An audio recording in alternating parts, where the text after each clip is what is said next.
I feel I've become more of a therapist. Big Sills, a truth teller, a person that when you listen to me, you know exactly that I'm coming from the present, not back to the future or to the future. We talk about who you are now. By the way, I got to say it, man. Football tonight. Thank you. And yes, the start of the NFL season, I think, officially starts tonight with the Hall of Fame game. We're not going to see anybody, and it's going to be guys that are going to be working at the airport in Philly probably in about 4 months. But hey, it's football. And we get to see really the guys that are going to get inducted this weekend into the Pro Football Hall of Fame. So we're 35 days out from the September start. And I'm really looking forward to it, man. Hey, let me throw this at you here. Hey, Tone, everyone, do you know why? Do you know why America's great? Oh, wait. Do you know why America's great again? It's the only place on the planet where you can watch football at night and watch a former president of the United States get indicted. I mean, what a polarizing country. I mean, all you need is popcorn all day long. Is this not a great country? The greatest country on the planet. Okay? I mean, you can't. So I'm going to watch the president or ex get indicted, and then later on I get to watch football. Damn. Only in America, baby. Only in the United States of America. Hey, I'll get to that thing in a minute, JM, here about the league. And he's right. Talks about the league penalizing teams over actions players were accused of in college. I feel like they should have said something about that. I'll say this to you right now. Let's just get that out of the way before we get into our topics today and kind of rehashing a little bit of what we said yesterday. Okay, so get this. In the 2021 collective bargaining agreement, okay, there was a clause in there that said that owners can be held at a higher standard for accountability for their behavior. If you look at the 2023 version, that thing has been completely omitted because of the behavior of Bob Kraft chasing whores in Orlando, Jerry Jones and the sexual assault accusations, Bob Irsay and his behavior in Indianapolis. They have systematically erased it.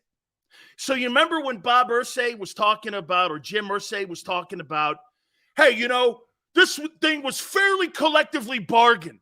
Look at the NFL owners absolutely changing a document that was collectively bargained. They have taken out that clause that the owners would also be held accountable. Now you want to go back after Jalen Carter for something maybe if something pops up. Because you know what this is? This is about liability. JM, this is about liability. That if a kid like Jalen Carter had something in his past, or say he was sued, and he is being sued civilly, that they can't come after the team. That's the only reason they're doing this. They're not doing this because they want to punish the player. They're doing this so that they don't get their team and their league brought into court so that they could be held hostage. They're scumbags, man. Again, I mean, it's just the behavior to sit there and try to think that they care or they really look out for the players. Don't ever believe an owner. Because at the end of the day, they're a clan. These guys are a group of men, 32 men, that have created this pond of wealth. And they've done it systematically together. Some may not agree with how everyone does business. But these guys, okay, these guys are all in the same sandbox. Yeah, you get a second shot punishing the players, but the owners have somehow erased. If you look at the 2021 agreement, owners are in this. The new one, they're not. That would never hold up in court anyway. Go ahead, go after him. Anyway, so a little bit about what we talked about before we move on to today's topics. We talked a little bit about Dak Prescott and Jalen Hurts. You know, it's funny. My aunt asked me something. She goes, "You like the kid, don't you?" I go, "I do." Jalen Hurts is easy to root for. He's totally one of those guys you root for. You like him. I try not to tie that too much into my takes. And, you know, well, look, you should always root for people who are looking out for the best interest of others. I think that's fair, and I do. And I like that, but that's not going to cloud what I'm saying. And what we were talking about yesterday was she's like, "Gee, it just sounds like you don't like." I go, "How could it not sound like I like the Eagles win? For 2 years in a row, I got you in the NFC title game." And because I systematically am picking out a few things. Hey, by the way, the Eagles may have some of these issues on their team. Doesn't this tell you, though, where I'm going with it? If the Eagles have holes on their team, especially on their defense, I don't believe they have any holes except for their running back going into the September start of the season. Look at all the holes on other teams around the league. There's massive holes everywhere. And some of them in key positions like in San Francisco. So that's where we're coming from. We're coming from a place, get this, you still haven't done anything to be world champions yet. You have done nothing to be world champions. That's what this is about. If you're covering, like we said yesterday, the Cardinals, we're not talking about a team that's on the cusp of maybe being a world champion. We're talking about a team that's on the cusp of being closer to 0-17. There's a difference. I hope you see that difference, but most of you can't hear that difference. Okay? Most of you don't. So that's where we're coming from. And like I said yesterday about Dak, and the reason I said there's two ways of looking at Prescott in the NFC East and Hurts in the NFC East. Jalen's coming off a great year where he should sit atop the NFC East as the best quarterback going into the 2023 season. But as a career, you're not ever going to convince me because one guy did 17 ball games. He's better than a guy who's put up really good numbers. And more importantly, and Tone goes like this to me before we started the show. He said this, he goes, "Hey, he's got a lot of numbers like Kirk Cousins." Yeah, but I'll say this back to you. What's crazy about it is some of those great numbers are against you. And more importantly, the number one thing that I think my friend Tone goes with, he's 8-3. It's not just numbers. It's wins. It's one thing to throw for 375 yards and lose a Super Bowl. It's another thing to throw 5 touchdowns and 350 yards and beat you. Isn't it? Those are all facts. And that's what I was trying to convey yesterday. Those are facts. He beats you on a regular basis. He's been involved in sweeping the Eagles. He's not just put up numbers against you. He's put up wins. And one more time, I really think the Cowboys are made to beat you. But I don't think they're made to win a Super Bowl. And I actually think the Eagles are not made to beat the Cowboys, but they're made to get to a Super Bowl. Crazy. The number one team you struggle against every year, no matter who it is, teams in the NFC East and Dallas. Those are not opinions. That's what I'm trying to convey to you. Okay? You struggle. And you have struggled for 10 years plus against Dallas. That's been the facts. Always have. And maybe you won't moving forward in the Jalen Hurts era. Maybe you won't. Okay? I'm not covering nothing. I'm not saying anything different than what I said yesterday. I'm not covering anything. He beats you. It's not just putting up numbers. And that's what I was trying to bring home yesterday. Well, he's a turnover machine. No, he's not. He was a year ago. The year before that, your quarterback would be lucky to touch any of those numbers that he accomplished. 37 touchdowns, 10 picks. Jalen Hurts will never throw for 37 touchdowns. Ever. 4,500 yards, that'll be a putt too that I want to see him make.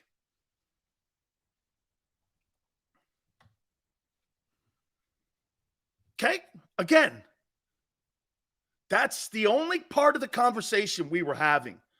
I'm not talking about that. I'm talking about a quarterback and how he plays and how he's looked on next to the next guy. And after 2023, could that narrative change? Of course. The more he does it on a daily basis and yearly basis, the more revered Jalen Hurts is going to become. That's all it is, man. Okay? And Stephen A. Smith said that Dak Prescott may not be the guy. Okay, he may not. For the money he's making, we're here with him too. But as I also said, and the reason why Stephen A. Smith would say that, Dak Prescott plays the most visible position in American sports, the starting quarterback of the Dallas Cowboys. Okay? There's no position in sports. Forward for the Lakers, center field for the Yankees, starting quarterback for the Cowboys. And why is that the truth? Look at the top 10 television shows. 9 of them are Cowboy games. More Americans tune in to watch Dak Prescott play than tune into any movie star that's on network television. Nobody watches another person in network television more than they watch the Cowboys. That's fact. Okay? All right. We're going to do something today. We got an Eagle topic here we're going to start the show off with. And then I have questions for every team as we head into the National Football League's 2023 season. We're going to look at the NFC today. Tomorrow we'll look at the AFC. Today we're looking at the NFC. And we'll talk about every team and the biggest question marks that I have, or question, I should say, one, because I don't want to get too deep into shitty teams. As we look at the NFC, again, the NFC, in my opinion, not a very good conference. And it goes in cycles. So just remember that. And the NFC right now is in a poor cycle. I mean, if you look at the quarterbacks, like I said, so how many first-round quarterbacks are really starting in the NFL? Shitty Mayfield. I like Jared Goff. Matthew Stafford. Justin Fields. Jordan Love. You know, there's more players that were not first-rounders that are better ball players that are starting at NFL teams than the first-rounders. Matthew Stafford's out of gas. Justin Fields, we'll see. Jordan Love, I'm not buying it. And you got Hurts and Dak. Brock Purdy. Isn't it funny? The best teams in the NFL, including Seattle, nobody has a starting quarterback that was drafted in the first round. Nobody. The Giants. The Giants are an 8-9 team at best. Let's get into it here. And let's start with an Eagle topic here. I want to start the show off with an Eagle topic.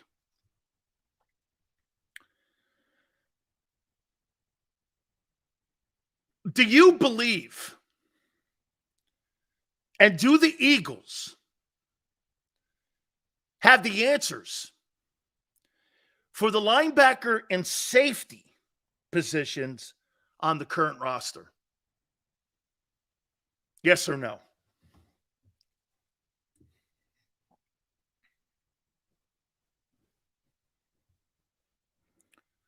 Do the Eagles have the answers at linebacker and safety on the current roster?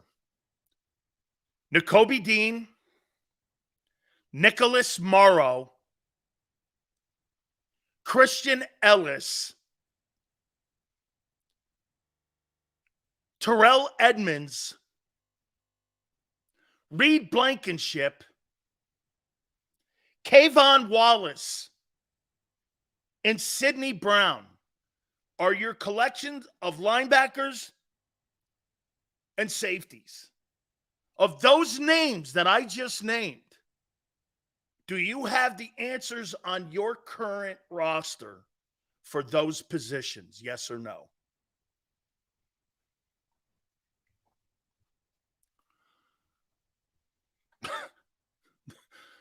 Those names are not impressive looking. Either lack of experience, lack of talent. Those are people that have to play for you this year. Okay? Brown's a missile. He must have had a hell of a game against Northwestern.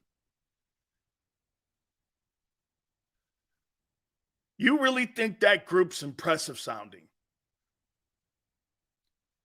Nakobe Dean, Nicholas Morrow, Christian Ellis. By the way, once again, I'm giving you truth. These are the people that you're relying on to cover Travis Kelce, Justin Jefferson, Mike Evans, Diggs, CD. I know corners, I didn't put them in here, but these are guys that are going to have to play in the middle of the field. You really think those guys that I named can cover Christian McCaffrey? Nakobe Dean, Nicholas Morrow, Christian Ellis, Terrell Edmonds, Reed Blankenship, Kayvon Wallace, and Sidney Brown. Sounds like a practice squad roster to me. But, as we do every day, we ask you, you think those are your answers at linebacker and safety? Next week, you tee it up and play some ball.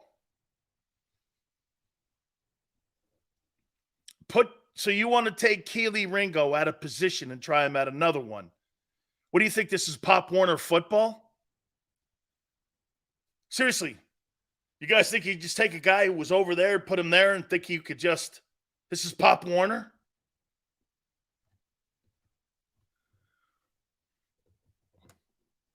What linebacker out there could cover those guys?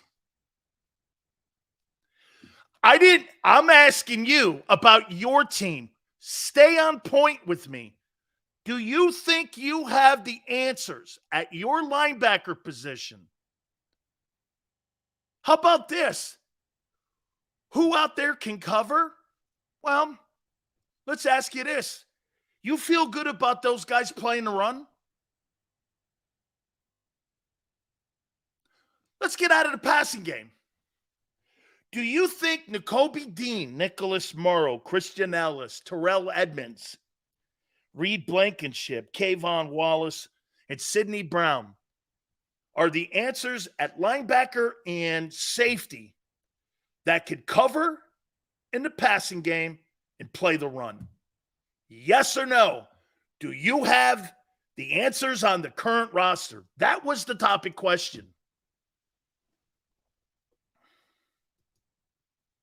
Entire linebacking room is unproven. It's simple as that. Safety room is unproven as well. So you go into the season, as Tone says, unproven. Against quarterbacks like Josh Allen, Aaron Rodgers, Dak, all them dudes. This is the point that I'm trying to drive home to you. You do not have the answer. Okay? Howie's got to bring more talent in, like he did when they needed help in stopping the run with Joseph and Sue. I don't believe that he has the talent at linebacker and safety right now. Sidney Brown may be a great player, but let me ask you this. So get this, and to what Tone was saying the other day, and he and I and all of you were talking. So you're going to have Nakobe Dean and Sidney Brown playing safety, having never done it, and replace. So you think Sidney Brown replaces 91 tackles with Epps, and Dean replaces 160 tackles with Edwards? Where in your mind do you plug that in? How in the world have you convinced yourself of that? How have you convinced yourself of that?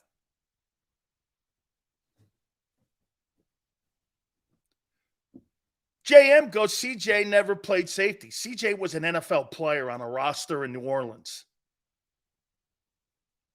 And you don't have a person in your secondary that could do that. That's an experienced football player that is as athletic as that.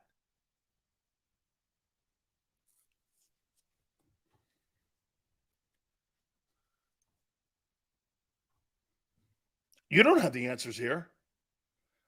I look at that list and go, I don't know.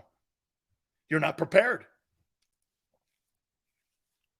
And I promise you, when offensive coordinators are putting game plans together, they're going to put those names up too. We're going to attack Dean, Morrow, Ellis, Edmonds, because he gets lost in coverage.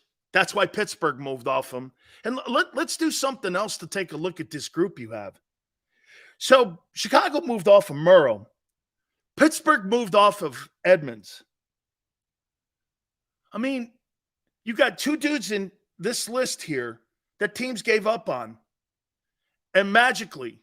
Now, could it happen? Yes, because I saw Detroit give up on Darius Slay. So there is precedent. There's precedent in, hey, let's be fair here. I saw two teams give up on Hassan Reddick. Two teams gave up on him too. And the Eagles had a reclamation project for Slay. And, you know, if you think about it, that's quite impressive. Okay? Two reclamation projects turned out to be Pro Bowlers. Reddick and Slay. So there's history with the Eagles finding a guy, bringing him in, and the guy ends up going on and there's no question. And to the point also of TJ Edwards, he was a UDFA. He was an undrafted free agent. It wasn't like they found him in the draft. They got lucky and landed on him in free agency. And they brought him in and he played. Okay? So, I mean, okay. And look what I'm doing here. I'm trying to be center on this conversation here. There's some history of Philly saving careers. Hey. And again, I'm not saying it's going to happen because I don't believe it's going to happen. That's an opinion, by the way. Penny's not going to do anything. However, there's history in Philly of people coming into the program, and for whatever reason, these guys build these people back on, and it's kind of like, you know, you're able to build your careers back. I think that's what a lot of people are looking at with Philadelphia now. Hey, you come to Philly, there's a lot of good players around them. And like, you know, I remember when Tony and I were talking about Nicholas Morrow. Hey, Sills, do you think it's anything that Morrow played on a football team with a bunch of shitty players in Chicago? I do. Do you think maybe he plays better with better people in front of him? Yeah, he could. But I don't think that the signs so far are pointing in that direction when you got Christian Ellis splitting time with him. If they thought he was good, nobody's splitting time because you need to have as many reps as possible right now. Okay? So personally, this is where I think they have to go. I think when you look at the Eagles right now, I think Howie has to be looking at a safety.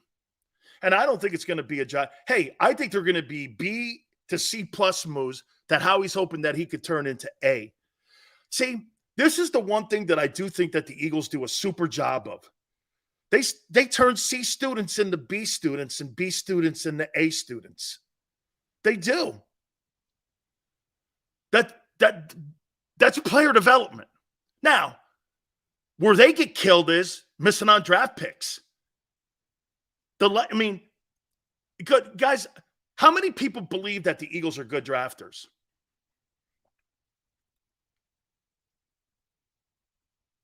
How many people believe the Eagles draft well? You overdrafted Jordan Davis already. That is not going to get any better. He'll be a better player, but he'll never live up to what people thought he was going to be with the talent he has. He's just never fulfilled it. He didn't fulfill it at Georgia. I mean, when you're over the last 4 years losing out on Carson Wentz, Jalen Reagor, Andre Dillard, and Derek Barnett, soon to be cut, those are 4 first-round draft choices that you have had over the last 5 to 6 years that have all been bust. Everyone, but how about this? Not all of them were bust. Some of them never lived up to the expectations of getting the ability to be really a formidable guy in helping the football team win games for the next 10 years. All those people will be, Barnett's the next guy. Maybe because he took a pay cut, they keep him on the team. He shouldn't be on the team, though. Derek Barnett should not be on that football team. He's a non-productive player. 2018 and up until now, they have dramatically improved. They have simplified the process instead of overthinking it. But good thing there are 7 rounds. Personally, that to me is one of the cool things about the Eagles. I think they do a better job 2 through 7 than in the first round. And to me, that's why your cap looks the way it does, as good as it does, and as healthy as it is. It's because the Eagles do a pretty good job rounds 2 to 7. First round, not so hot. Not so hot. See, because you have a propensity to overdraft in the top 10 or top 15. Everyone knows it. Isn't it funny? The San Francisco 49ers for decades picked at the bottom, or the great teams pick at the bottom. And they seemingly never miss. Why? Because the closer you get to the end of the first round, your projections kind of fall more in line with that on where you should be taken. Those top 10 picks are gambles. Most of them are gambles. That's why a lot of teams that have had great success over the last couple of years, all those teams that pick down in the bottom, that's kind of where the players should go anyway. Okay?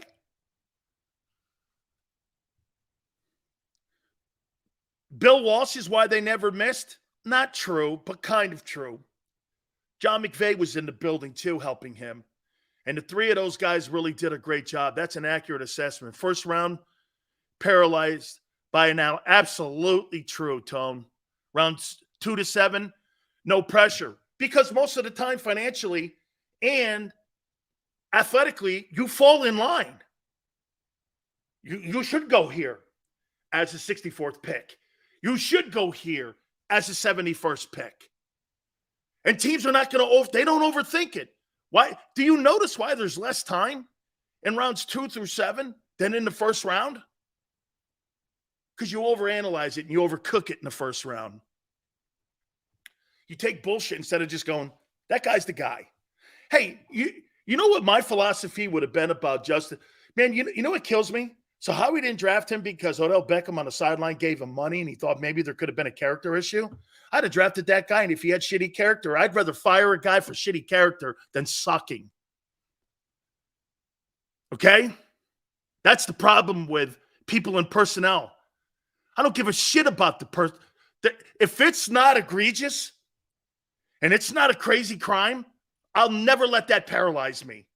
I would rather cut the guy because he was an asshole than have to cut the guy because he sucked. Think about that. Don't ever let that stuff paralyze you. Well, he smoked pot. So the Vikings let Warren Sapp fall to the Bucs. Well, that's your fault. The next time around, they wouldn't let that go through with Randy Moss, would they? No, we're not doing that one again. Seeing the Eagles draft Jalen Carter spoke volumes about where they are as an organization. Yeah, they went like this. Hey, man, bad mistake, horrible mistake. People lost their lives. I get that. But F it, man. I'm taking that kid. I'm not letting that paralyze me. And they shouldn't have. Yeah, but what? I don't care. Because this is what you can always tell your fan base. The player cut himself because of his character. Okay? Buddy Ryan didn't cut Chris Carter because he sucked. Cut him because he was a drug addict. I'd rather have my personnel department be wrong that way than have to do this. You can't evaluate this guy. You can't tell me if this guy's good or bad. And the only reason that you didn't draft him was because you thought he took money from Odell Beckham and didn't have character. Well, that's why Justin Jefferson's in Minnesota. That's why, to me, I'm going to make this point to you, and I don't know if you agree, Tone, or anyone else. I think Jalen Carter's on the football team right now because they passed on Justin Jefferson.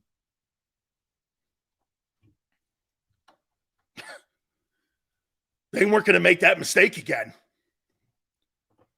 They were going to go right down the line of what Dennis Green and the Vikings did. They let a guy who smoked weed and Warren Sapp fall in the draft. They said, screw that, man. When Randy Moss was available, they took him. Okay? They took him. Do you realize that Moss was kicked out of Florida State, Notre Dame before he landed at Marshall? He was thrown out of 2 places for marijuana and was smoking it at Marshall. They still drafted him. Okay? I care about that shit. Now, again, I don't want to egregious stupid shit like sexual assault and all. I'm not talking that stuff. Smoking weed. Being stupid. Okay? The Cam Newton laptop thing was set up. Do you understand that Cam Newton went to a neighbor in his dorm room at Florida, borrowed a laptop without asking. Someone in the dorm called the cops. They filed charges against him. And Urban Liar, because he wanted that fraud Tim Tebow to be the quarterback at Florida, they set up Cam Newton. That's why that guy's a scumbag. Cam Newton should have been the starting quarterback at Florida, but he didn't want Cam Newton, I wonder why, as the starting quarterback at Florida. He wanted baby Jesus, Tim Tebow, to be the starting quarterback at Florida.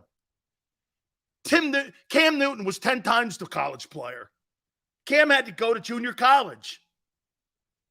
Cam had to go to junior college, won a national title there, then turned around and beat the doorknobs off Florida in that undefeated season at Auburn. They set him up. I voted for him for the Heisman. Someone came to me, Google it. Sileo doesn't care about potential payments to him, or because I think people set up Cam Newton in college, and I wasn't going to let my vote deter in the Heisman. I said, I'm voting for him, and I'm happy he won. I was there when he won it.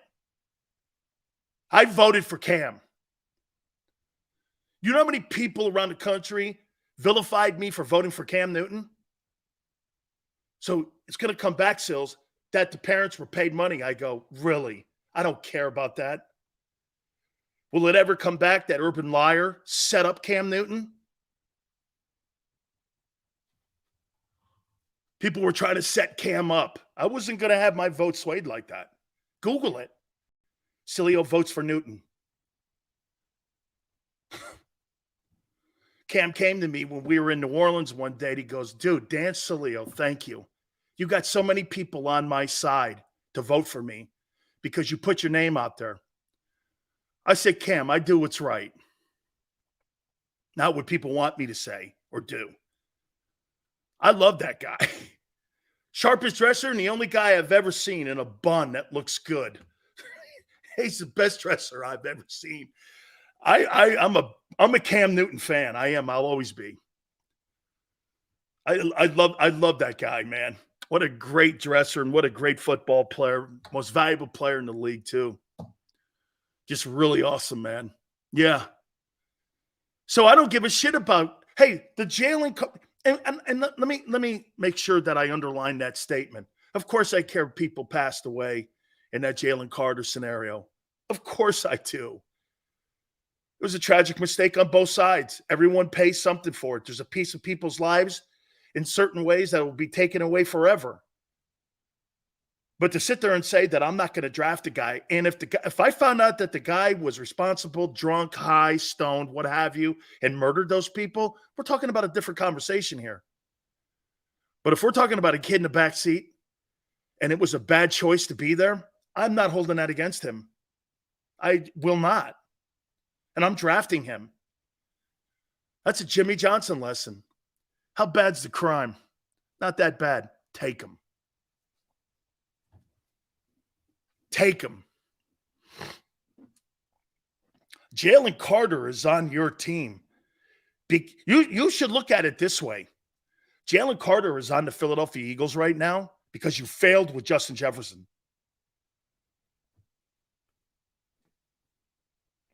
And is that a lesson? Dude, that's the best lesson. Because you don't let your mistakes. How many times too, right, Tone? Everyone? How many times has Howie come out going like this? We're going to gamble. And he was saying that shit before the draft. That's the gamble. That's something they never do. They did. I think they're going to hit a grand slam with this kid. Okay? Dan, just like I said, Rashad Penny is taking kick and punt returns in practice like he did at San Diego State. Let me tell you something, 85. He was electric on punt and kick returns. That is a fabulous way to use him. He was awesome at San Diego State. I think he went over 2,000 yards his last year at San Diego State. I watched him. I went to games. I interviewed him. Talked to all them guys. I knew the program very well. They were on our radio station. Talked to those guys all the time. That would be a great way to use Rashad Penny. Okay? That'd be a great way to use Penny. Who was the guy that I used to get on the program all the time that was their head coach? I got a great picture of me and him when he showed up to Padre Fest. Who was the guy before Brady Hoke? He retired, and then he took the D.C. job at New Mexico State. What was that guy? Rocky, what was his name? Rocky. I can't remember his last name. He used to come on the program all the time. He goes, this kid Penny's the real deal. And I've said this to you guys about Rashad Penny. It's not that he's not good. He's just not. Is it Rocky Long? Is that he used to be the head coach of San Diego State? Is it Rocky Long? I think it's Rocky Long. And he goes, this kid's great. He's got to just stay healthy, man. Just got to stay healthy. But let me close this topic up. These guys are not the answers here. You need to add something like you did in your D tackle position. And here, just so you know, this is not going to be a piss on.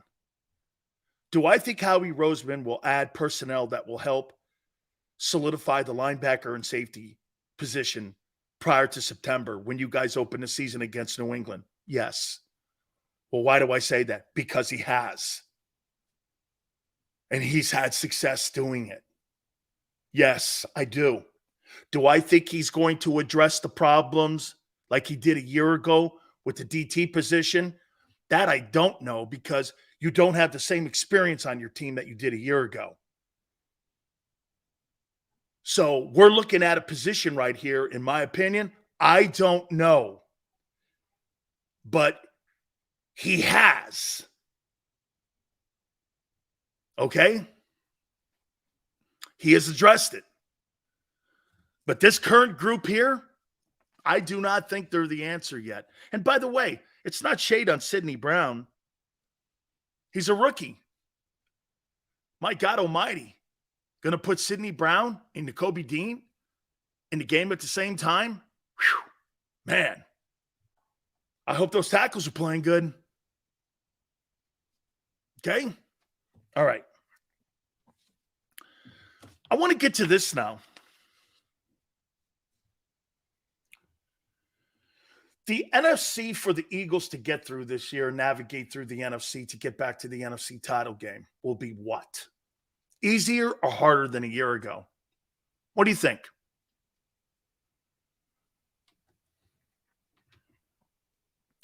Do you think this journey this year will be easier or harder for the Eagles?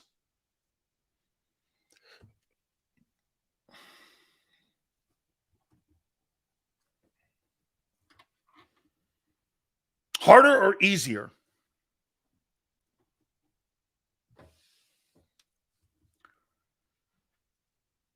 Michael says harder. Harder, tougher schedule. But the team will be better. I don't know you're going to be better. How can you think your team's going to be better when I just pointed out your safety and linebacker position? Nakobe Dean's not going to be better than Edwards.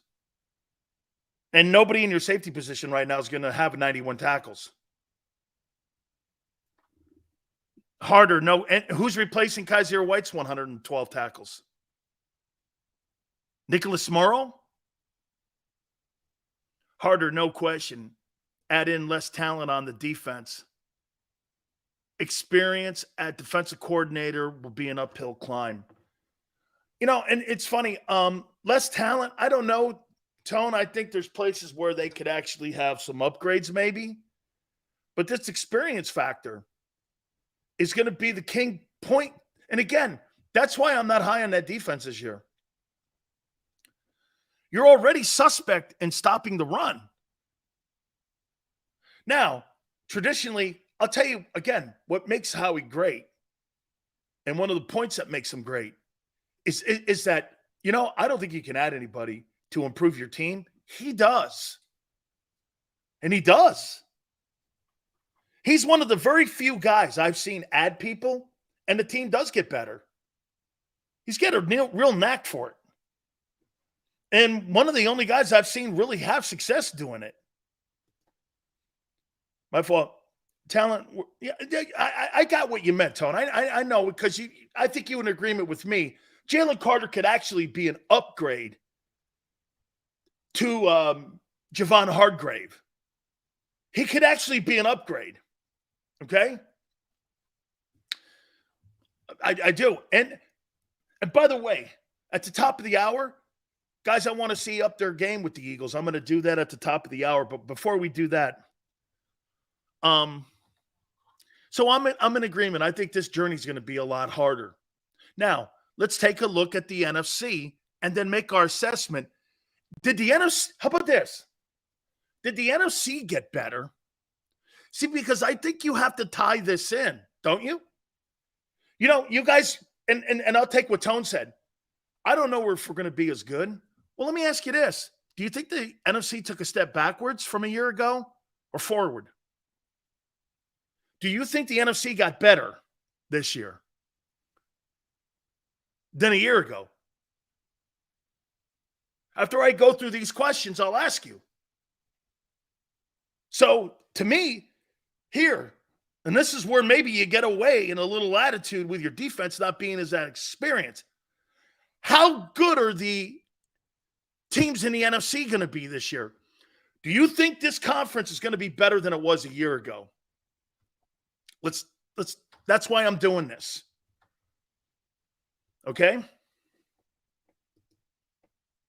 Lions got better, Seahawks got better.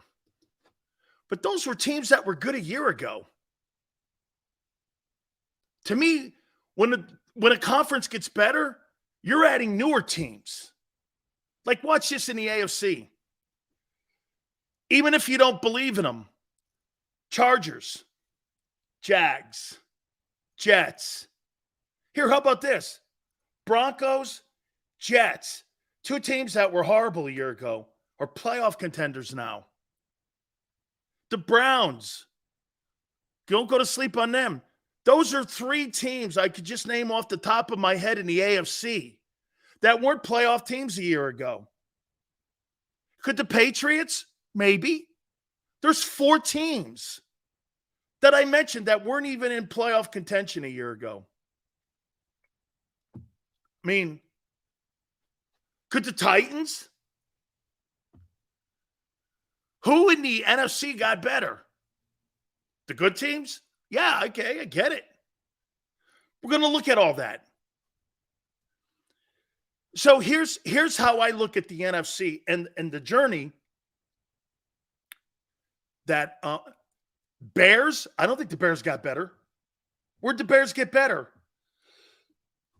Where'd the Bears get better? Spending $140 million on linebackers? I think they're better with that group now?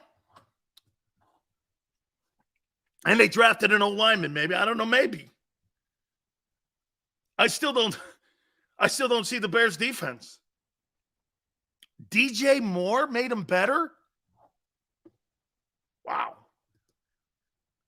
Bears got better at receiver with DJ Moore, but that's one guy. DJ Moore from Carolina? All right. So they got DJ Moore and Chase Claypool. They're better? I guess. I mean, hey, from what they were, I guess. Okay, you're right, from what they were. Let me go AFC here. And we'll make that assessment. Atlanta. Last 3 years, they've been the worst pass rushing football team in the NFL. Did they get better by adding Calais Campbell at 35?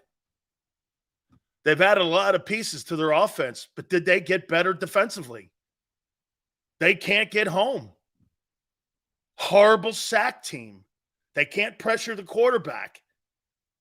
You can't pressure the quarterback. You can't win in today's NFL. So, Atlanta adding Bijan Robinson. They got the kid Pitts from Florida. They like the quarterback, Desmond Ridder. Okay. Spent a lot of money on defense. A lot of money spent on veterans, though. Okay. We'll see if that pans out. Worst pass rushing team in the last 3 years in the NFL has been the Atlanta Falcons. I think they've done some good things offensively. Offensive line's gotten better. Some good pass receivers down there. They seem to be sold on the quarterback. But as Tone says, ultimately just an unproven side of the ball. And they got holes everywhere on defense. That's why they had to spend a ton of money. Here's Carolina. How will Frank Reich use Bryce Young? Now, to me, here's the problem you have in Carolina. So if Frank overuses Miles Sanders, he won't make the season because he's injury prone.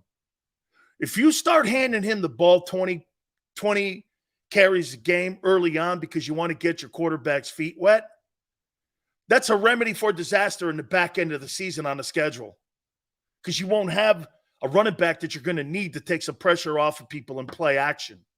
Are you going to move him around a lot? Is he going to be a 7-step guy? How are you going to boutique that offense? I think Frank can do it. He's really good at it. I think you're going to see a lot of shit that we saw with Jacoby Brissett first in Indianapolis when he was there, when he first got there.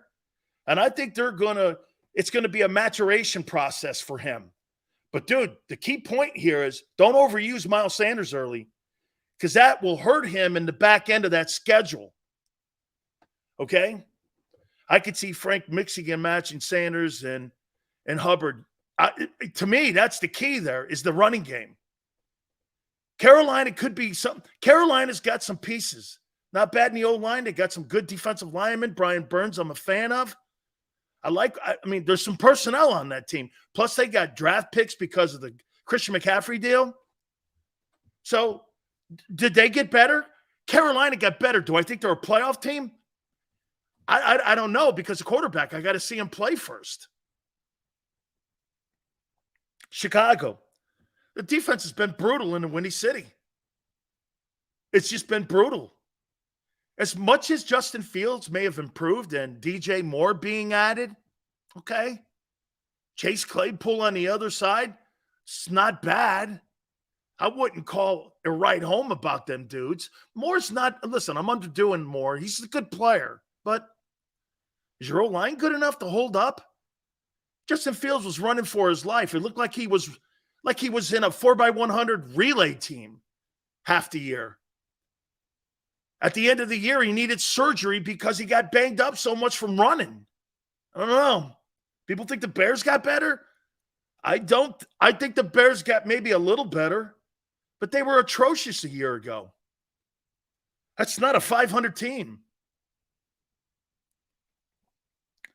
Here's the thing with the Cowboys. How many people think the Cowboys got better? I think the Cowboys did get better.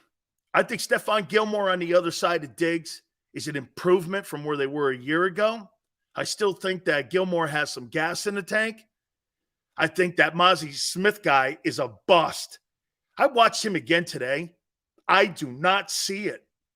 I just do not. I saw him in full pads. He got annihilated. Hey, and let me tell you this. You want to know the difference between Mozzie Smith and Jalen Carter? Jalen Carter was asked a question, and I posted this on my Twitter page. Okay? He was asked a question about football, and Mozzie Smith goes, I don't really even like football. Jalen Carter says, I can't wait to kill the Cowboys. Who would you rather have in your team? Jesus, criminy. You don't love football? I would never have drafted you. No, thank you. I'd rather have taken someone else. I'd rather have taken the Clemson kid. You don't love football? Shit. You don't love football. And don't give me that bullshit. I like hitting people. That's a cover.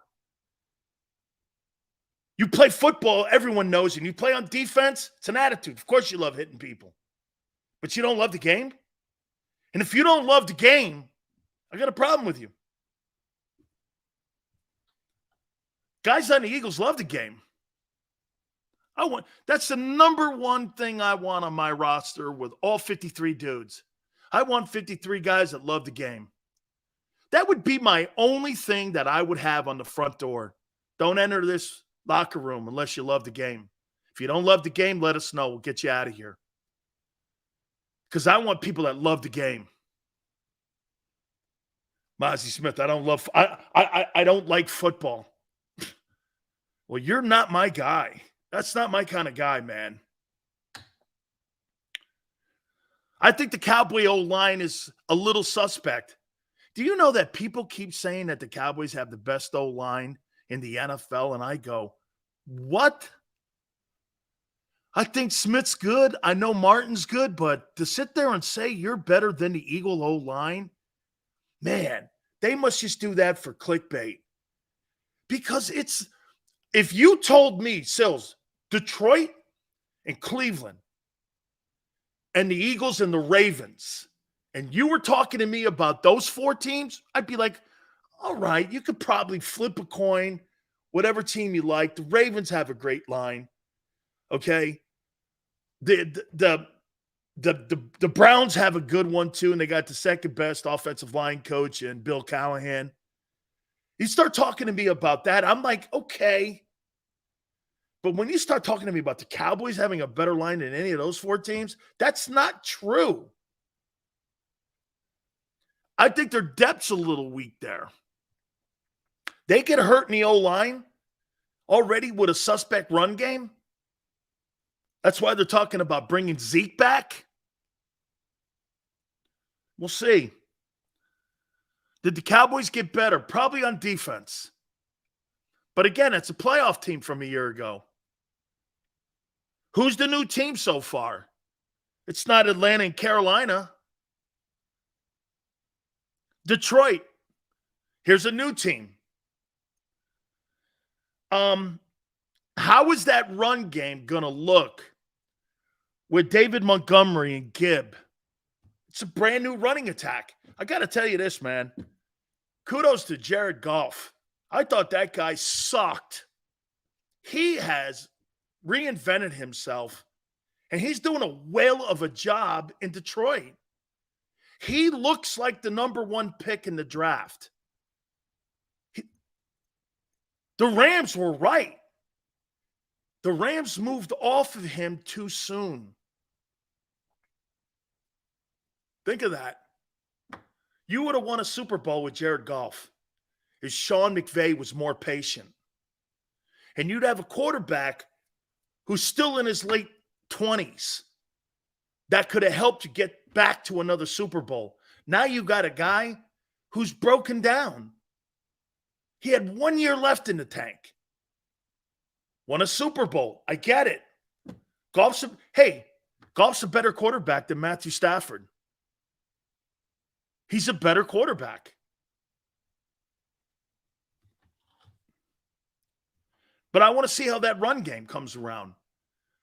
Goff is going to need that run game. And they wanted to upgrade the run game. Why? Because Swift was not healthy enough back there.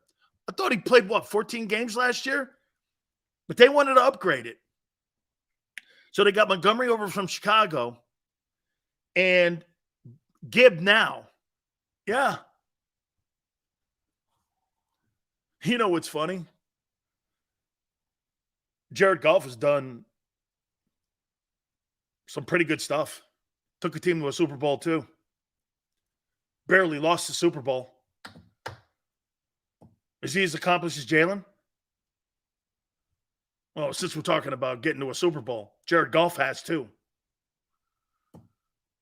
Just and he's turned the Lions around.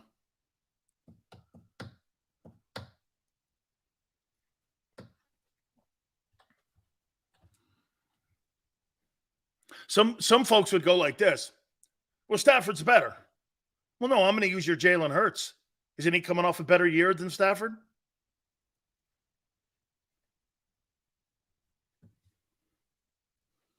He's coming off a better year than Stafford. Just like Jalen's coming off a better year than Dak. Oh, I see. We'll apply it when needed. Green Bay. Who's Jordan Love? We're going to find out. I think the guy is, I don't know, Brandon Whedon. I don't see it. I think he's Tim Couch.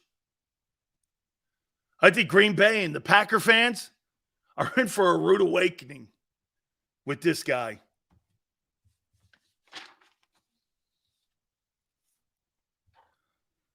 Minnesota, did they get better?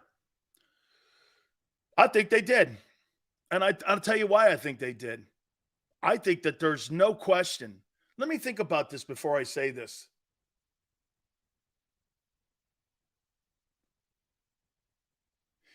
I will make this point to you about Brian Flores, the new D coordinator.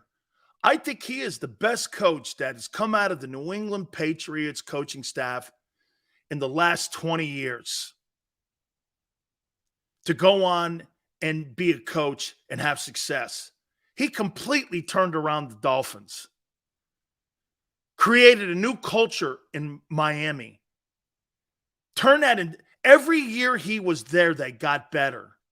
And I think he's going to make that influence on defense. I think he's a whale of a coach, and I'd love to have him as my head football coach. I'd love to play for that guy. I think that guy is a no-shit kind of guy. And I think he is the best coach that Bill Belichick has ever had. O'Brien, you could make the comment. He won ball games and division titles with T.J. Yates with the Texans. Bill O'Brien's problem was they gave him the general manager's role. He sucked as GM. Team fell apart around him because he didn't know what he was doing. But as a coach, guy's got a Super Bowl ring and a national title ring as part of being coordinator. He was not bad in Houston. He's got a winning record. Okay? I think he's going to bring a lot to Minnesota. I think they're going to have a new look. Okay? But the problem with Minnesota will be, how are you replacing Dalvin Cook? Where are you getting those yards from?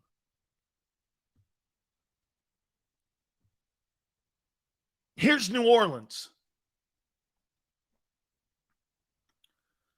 Alvin Kamara, his situation, he met with the commissioner on Wednesday. How many games is he out?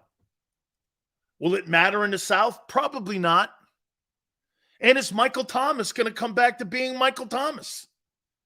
When's the last time we saw Michael Thomas play? I mean, is Michael Thomas going to be Michael Thomas? Olave looks like he's somebody. If Michael Thomas gets back to being the 100-catch guy and Derek Carr can deliver, I think that team, with the easiest schedule in the league, I think they could do some damage. I said that already. I made a bold prediction. I think they could have the home field advantage because they don't play anybody. And they're in the worst division in football. The difference between hey, by the way, because you have home field advantage doesn't mean you're the best team in the division. I mean, doesn't mean you're the best team in the conference. It means you had an easier schedule. That doesn't mean you're the best team. Well, a team that gets home field advantage, aren't they the best team? No. Who do you play? 28 tomato cans? Versus a team that lines up against top flight teams every week? That's why that stupid argument all the time that you hear people that always do this. Hey, did you see Iowa beat a Southeastern Conference team in a bowl game? Yeah, you took on the sixth worst team in the SEC who was 7-6, and the team in the Big Ten was 10-2. Well, the team that's 10-2 is the better team. No, they're not. Play stiffs like Northwestern and Bowling Green. It doesn't make you good. It's an inflated schedule. I think it's who you play that dictates how good you are. Not a blown up schedule like the Eagles' schedule a year ago. Well, I won 14 games. So what? Against stiffs. Now, it's different in the NFL than college, obviously. It's different. Okay? And by the way, the Eagles have no choice but to play that. College, you handpick your schedule like Notre Dame. Notre Dame can't even beat Marshall. Okay? No, I mean stiff, Steve, like New Orleans last year and Washington. The Giants. Who are the Giant wide receivers? I'm not talking about the tight end. Who are the Giant wide receivers? Who are they? I mean, who's Daniel Jones? Can you believe this? Did the Giants get better this year? They added Waller. Thibodeau's got to play better. Did the Giants get better? I don't know. Where? A broken down tight end? You lost your center, Feliciano? Okay. Oh, yeah, all right. I guess. I don't see where the Giants improved. The Giants are not making the playoffs. San Francisco, it's a brutal quarterback room. And on top of the brutal quarterback room, you've lost your future for 6 years. How about that?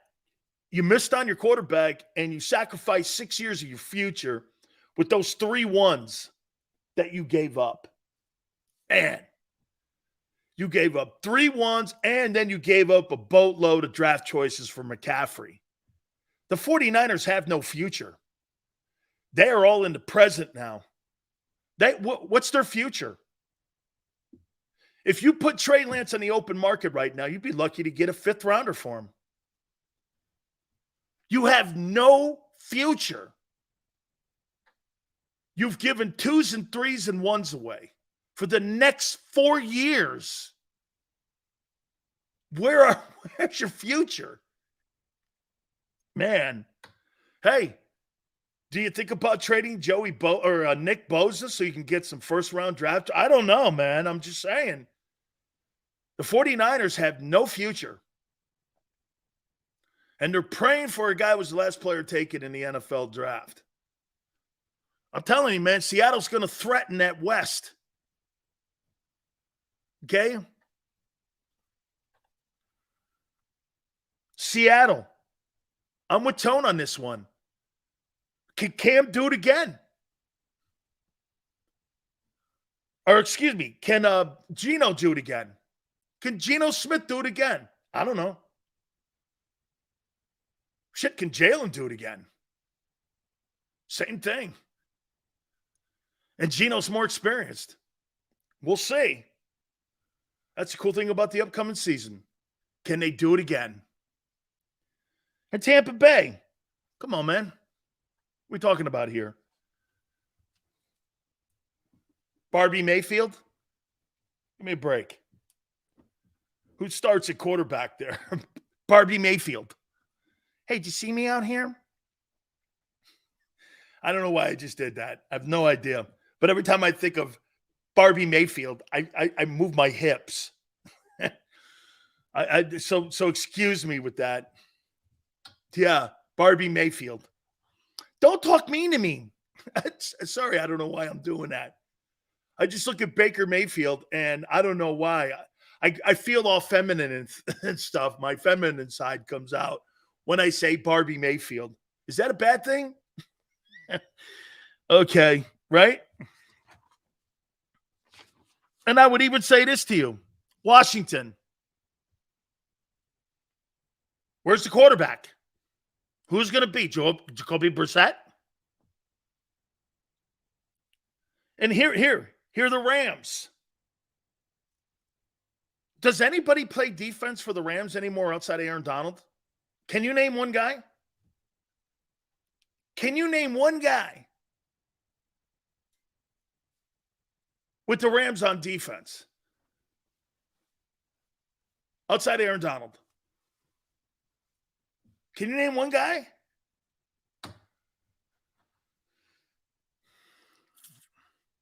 So, in closing, before we take a timeout, okay, and we're going to do playoff teams here too today. But did anybody get better that wasn't a playoff team? I think Detroit did.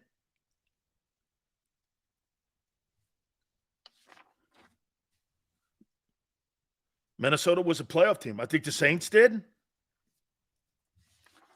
So you got two teams potentially that got better that are going to threaten for a playoff spot. I don't think the conference got better. I think the teams from last year got better that were playoff teams. But I don't think there's really going to be a lot of surprises outside of Detroit. Okay? I don't. All right. I want to take a timeout. My boy Philly 500 is going to join us at 4:30 Eastern time. Please hit the like button. Keep it here on the National Football Show.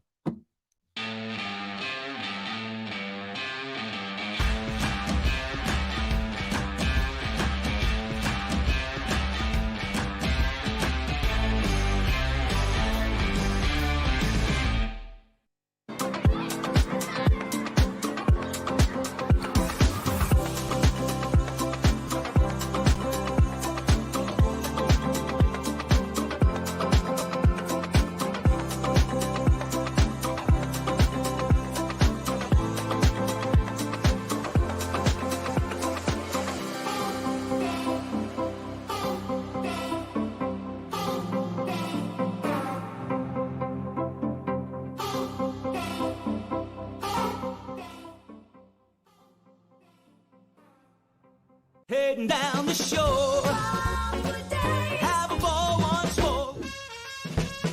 Here, imaginations run wild and time stands still.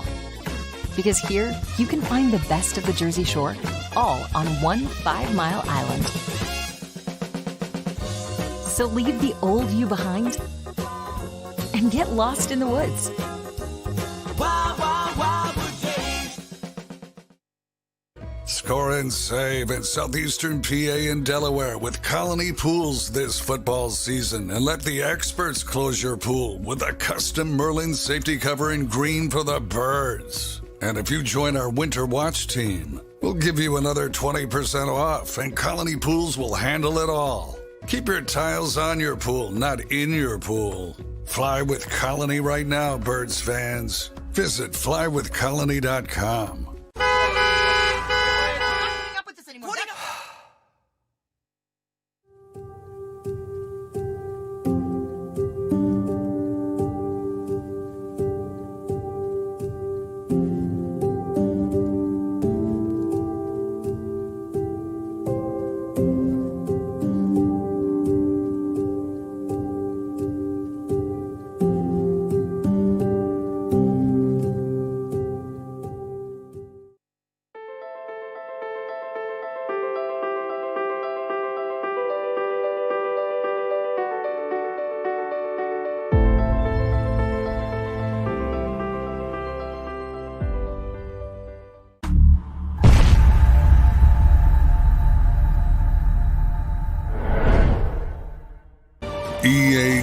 EAGLES, Eagles.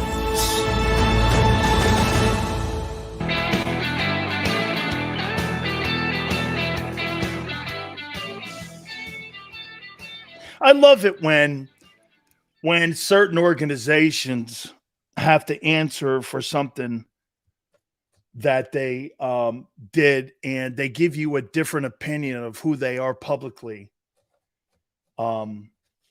Especially when we're talking the NBA.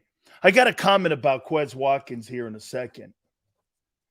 I'm gonna get to that here in a second, but I guess the Orlando Magic, they donated to Ron DeSantis' political campaign in a super PAC money of a donation. And yet the NBA tells you that, hey, we're all for equal rights, this and that. DeSantis is obviously has way different opinions. And now the NBA is saying, well, wait, we gave this donation prior to him announcing he was running. Just tell that you contributed to a guy who has helped your organization in the Magic in Orlando with business opportunities, and you support the guy. Why can't you say that?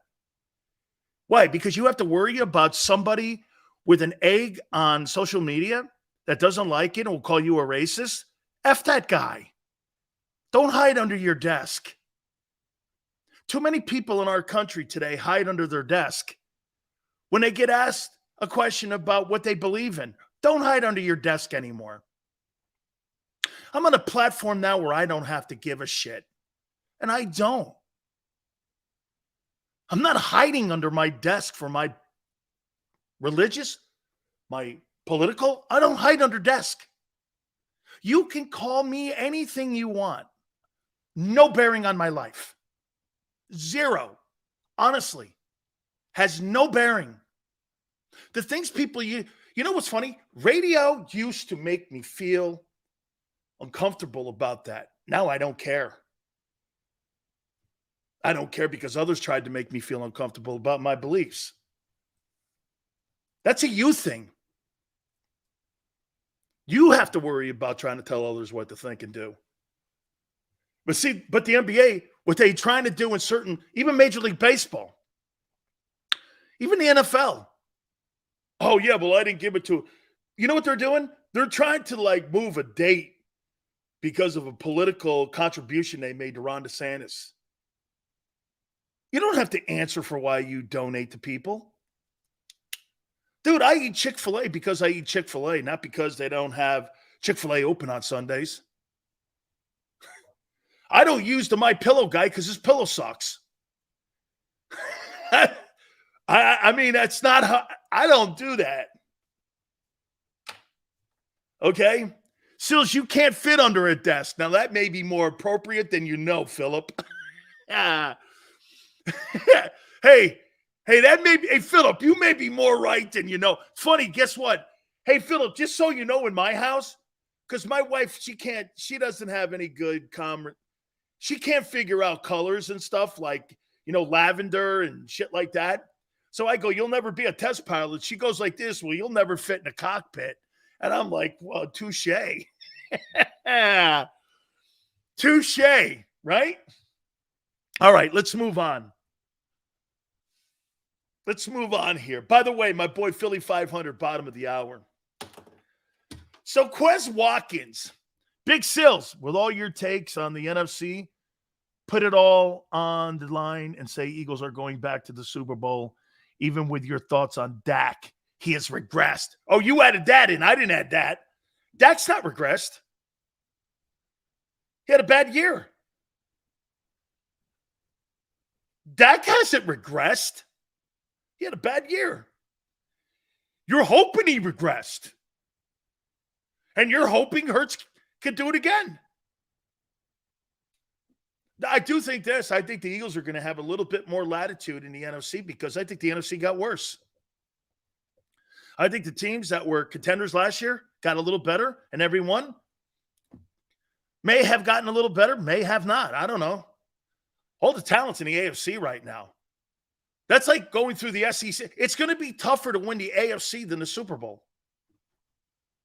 It'll be tougher this year to win the AFC than to win the Super Bowl. Yeah. Because you're going to have to play a gauntlet of teams. Okay? All right. So Quez Watkins, Mr. Marshmallow. Hey, Mr. Marshmallow thinks that he's an elite wide receiver.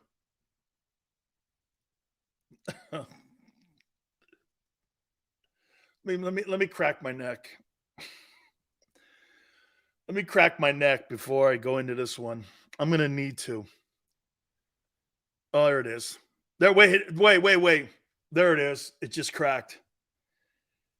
I have never in my life ever heard of more of a shit-talking marshmallow than Quez Watkins, who will not fight. This guy couldn't win a pillow fight, let alone a fight for a football in coverage. This guy can't win pillow fights. And he's trying to tell me he's an elite wide receiver.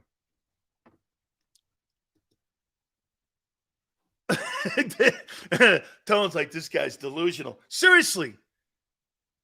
Okay? I want this posted. Are you guys, you hear me, Tone? Quez Watkins calls himself elite. He can't win a pillow fight, let alone a fight for a football in traffic. He's a marshmallow. This guy, seriously, can't win a food fight. Fighting for a football, and he has brick hands. Son, you had a chance to win the Super Bowl. If you catch that pass late in that game, I think the Eagles go on to win. You're a marshmallow.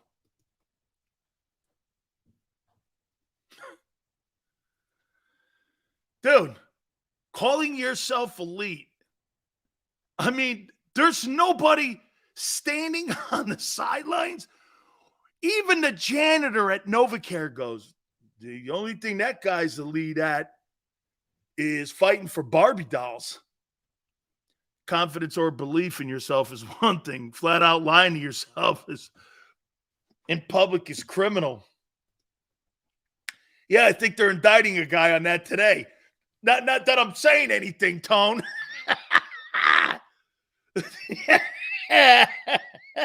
Hey, wait a minute. Is that misinformation?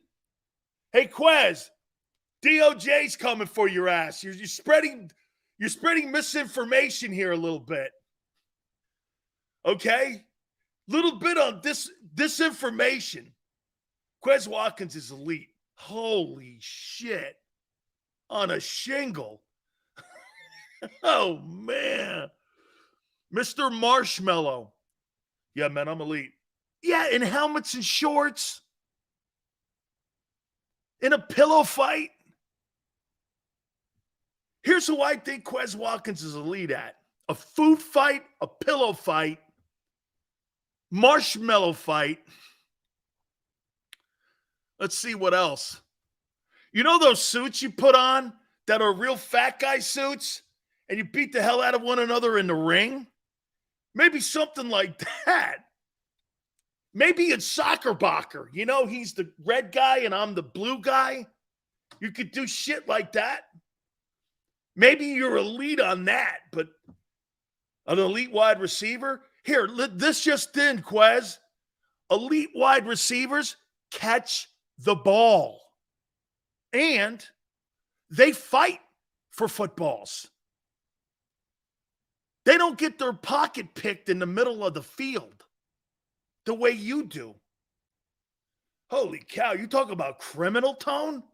How about when that guy's got a football in his hands and somebody comes in from Dallas and just rips it out of his hands and takes it away from him and goes the other way with it? I mean, you watch that and you're like, you can't fight for that? Kick him. Bite him. Kick him in the nuts. Do something. Get him on the ground. Don't try to hit him with a marshmallow. I'm elite. Yeah.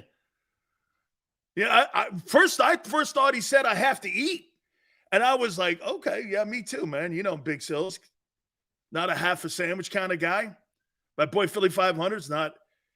He's not a half a sandwich guy either. And I mean, I kind of get it, but I mean, I can't even with a straight face keep that straight.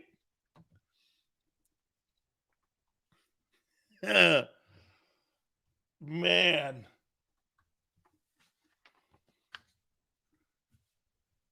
He's elite.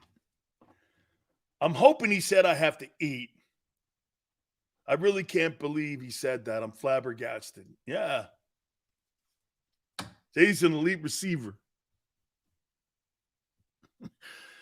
Well, if we're talking about him compared to Jalen Reagor, yeah, he's elite.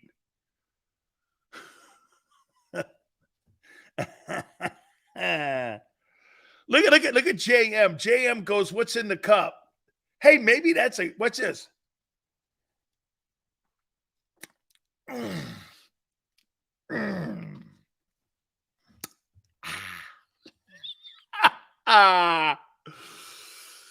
Oh, what's in the cup? Hey, JM, what's in the cup? My heritage.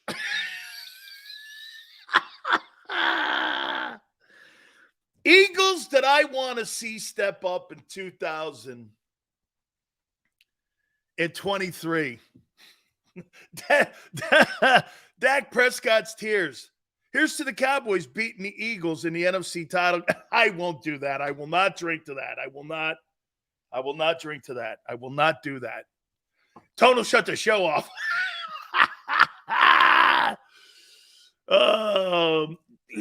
Quez hopes Quez makes the list. I was about ready to take his ass off the list. Okay. Eagles, I need to get great years from in 2023 because he's elite. Oh, my God. Quez Watkins elite. He's got a cool name. Shit. I'm an elite wide receiver.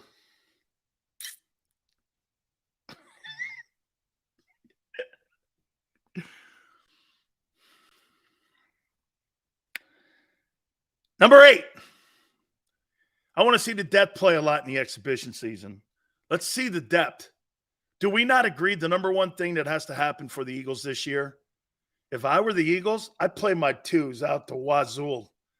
They're in all of, and they're going to, but we got to find some ball players in the second teams and in special teams.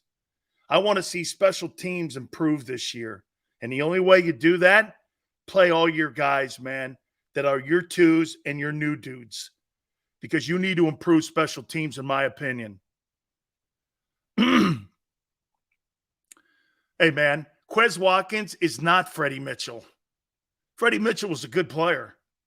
Quez Watkins is not. You got to determine, here's number 7. You got to determine whether or not Marcus Mariota is good enough. And you got to find that out in 3 games. Or you need to make a call to Nick Foles. Hey, how about this? Some of you go, Nick Foles is out of gas. Well, I'd rather have somebody that's won me ball games in the past than this guy who is struggling. I mean, Marcus Mariota's struggling. Okay? He's struggling.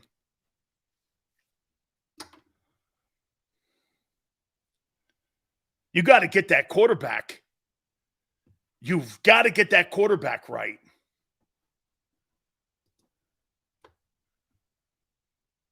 He doesn't love football. I don't know if he doesn't love football.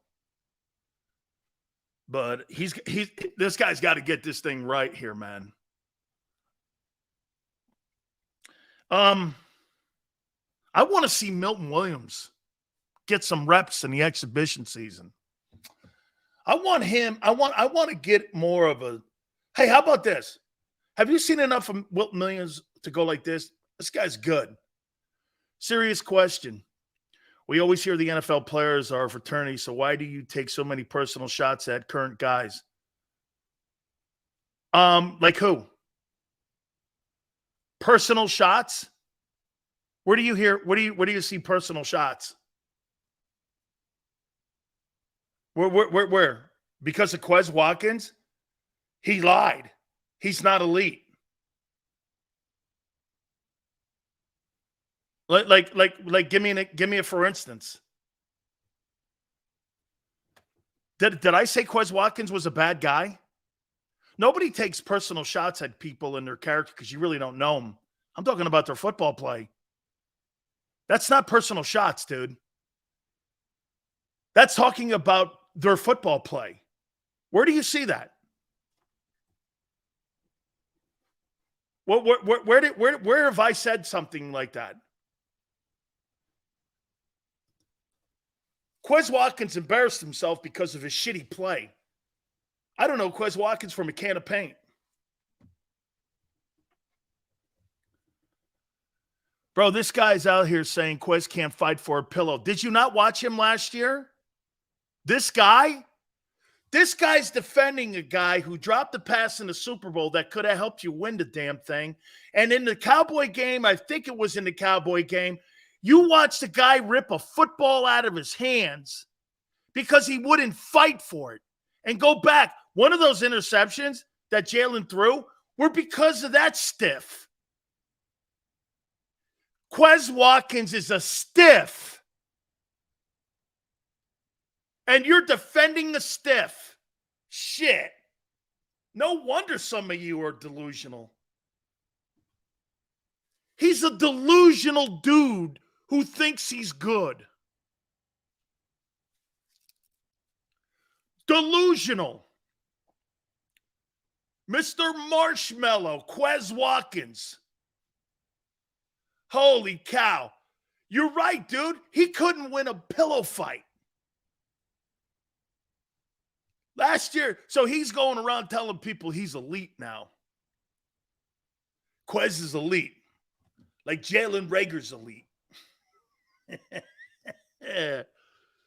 Holy cow. Man, you got to love it. Called the guy, he's seriously, the only fight that he's going to win is a food fight. Speaking of that, 2 dudes that he's never going to beat in a food fight. My boy Philly 500 joins us now here. And Ain't no chance. Ain't no chance. He should give that. He should give that. He's elite, Quez Watkins. You know, some people pronounce that Quez Dropkins. Just to let you know. I'm just saying. Not me, but I'm just saying. Well, you know, it was a little surprising of a comment, but I guess the way I look at it, you know, it could be worse. He could have said, I don't even like football, like one Mozzie Smith. I mean, to me, I would rather a guy try to portray him confidence in himself than saying, I don't even like the game that I play. I mean, why you drafted a guy in the first round? He doesn't even like the game that he's playing. What kind of dedication is he going to give you, really? You know?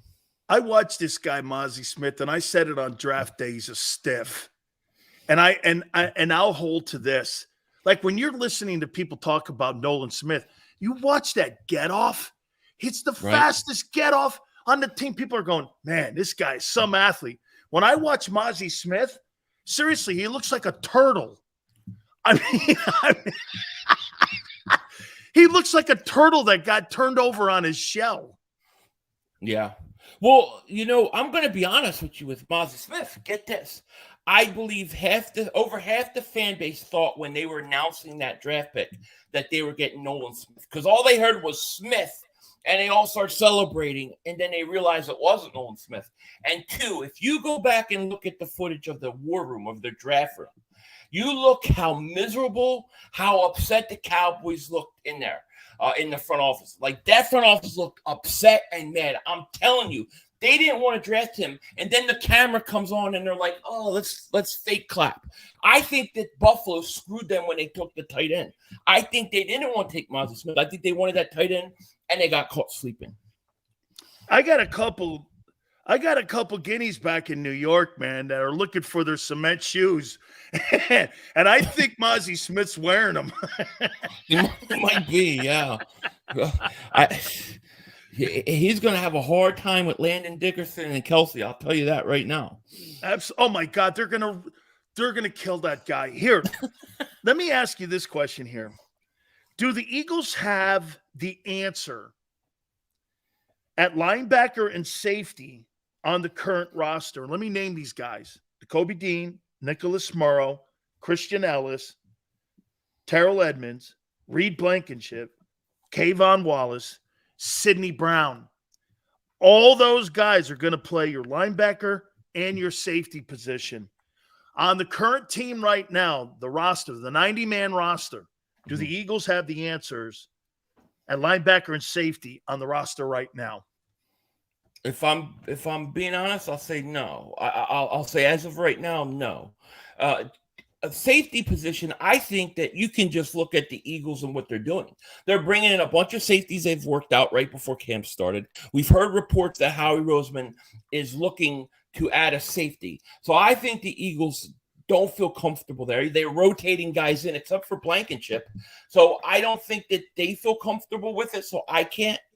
I'm not saying Blankenship ain't going to be good. I'm not even saying, the other kid's going to be good. But it's just like, I can't feel comfortable if I know that they're not comfortable. And then as far as the linebacker goes, I do think Jacoby Dean's going to be good. But with that injury scare today, when he went down, I started thinking to myself, well, what are you going to do now? Like, once he goes out, once you get one injury, you realize how thin they are at the linebacking position. And so I really expect them to upgrade the safety position during camp. The linebacker, I just don't know if they value it enough to do it. That's just being honest. If we're being honest. So he hasn't gone through the first week of practice already, and Dean's getting banged up. Well, I mean, I don't know how bad it was, or it's not. No. That's not what I mean. I'm hoping nothing serious here. But what I'm saying is, he's got 25 more weeks. Right. No. Well, I mean, we'll see. We'll see how it goes. I don't know if it was a fluke thing or not. If he's hurt in a week or 2 weeks from now or week one, he's banged up. If it gets to be like an every week thing or every other week thing, then I'll start worrying. I just don't know. I don't know like how bad it really was or what they were worried about. So it's just hard to say right now. Are you comfortable with Marcus Mariota as your backup quarterback? You know what? I liked Marcus Mariota. Like when he was coming out of Oregon, I was like, yeah, the Eagles should try to get him. They have Chip Dip Kelly. He should get a quarterback that can actually run his system. But he's obviously struggling in the passing game. I'll still take him. I'll still take him over Gardner Stinkshoe. I'll still take him over him. Will you take him over Nick Foles? No. If I had a chance to bring Nick Foles back, no, I wouldn't take him over Nick Foles. No. You know what's another option is that Malik Willis kid. He may be getting cut. He may be the perfect guy to bring in as a developmental project and like just, develop him behind Hurts. Maybe he becomes a backup. Maybe you get, maybe you could trade him in a few years. I would strongly consider that. How about Teddy Bridgewater? Nah, I mean, as a backup, yeah, I think he'd be fine. Yeah, I think he'd be fine. But I do think Mariota will be fine too. I'm not gonna over freak out too much over the practices. Let's see what he does in the preseason games. I think the thing with Mariota is like if you need 1 or 2 games, I think he probably could get that. If you need more than that, I don't know.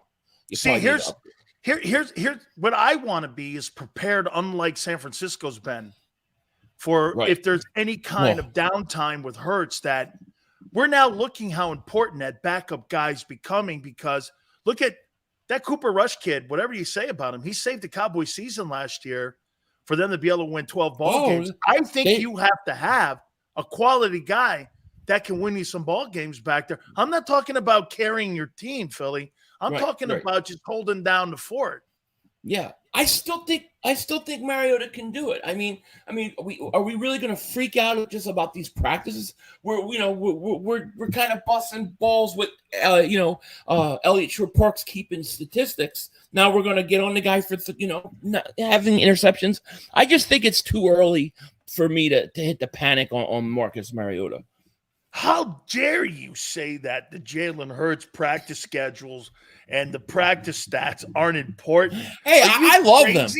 I love it. I think they're great. I mean, I'm very entertained by it. So I like the fact that he does it. But what does it really mean? You don't know what a guy's working on in practice. It doesn't mean anything.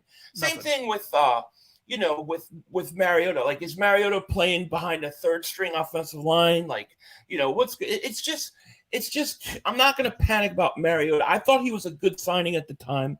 I'm not going to worry about it too much yet. And I'm going to treat Nakobe Dean the same way. Nakobe Dean the same way with his injury. I don't know that that's going to be a recurring injury every week. Fair enough. But when someone goes like this and says, well, they're garbage second team guys, so are you telling me you don't have any depth at wideout? Well, wait, you got an elite. Yeah, we don't have any depth at wideout. Well, we don't have depth at wideout. Yeah, I don't. I think that's a fair statement.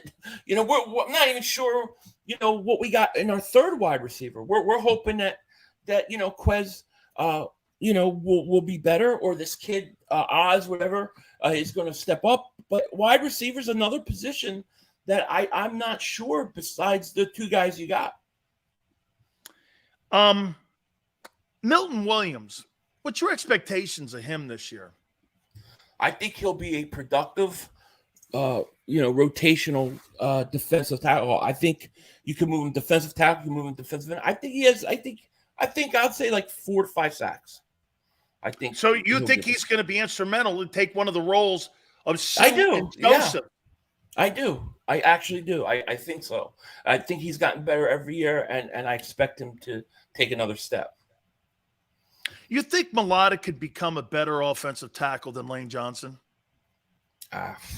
That's really, that's hard to say. I mean, Jordan Mulata is very good, and see what he's done, right? The guy never really had pads on until he was playing in the preseason. So, like, 4 years ago. Yeah, I mean, it's amazing what he's done. I'm not gonna limit anything he can do in the future, but man, when you look at Lane Johnson, you look at who he shuts down Parsons. He shuts down Bosa. He's playing with no groin. His groin's hanging off, and he's going to the Super Bowl, and he doesn't miss a beat. It's really hard to say that somebody's going to be better than that, because I think Lane Johnson's actually underrated in the National Football League. Do you believe that at the end of the year, Howie Roseman will extend Hassan Reddick and redo his deal? I do. So you think Howie will pay market value of $30 million for an edge rusher?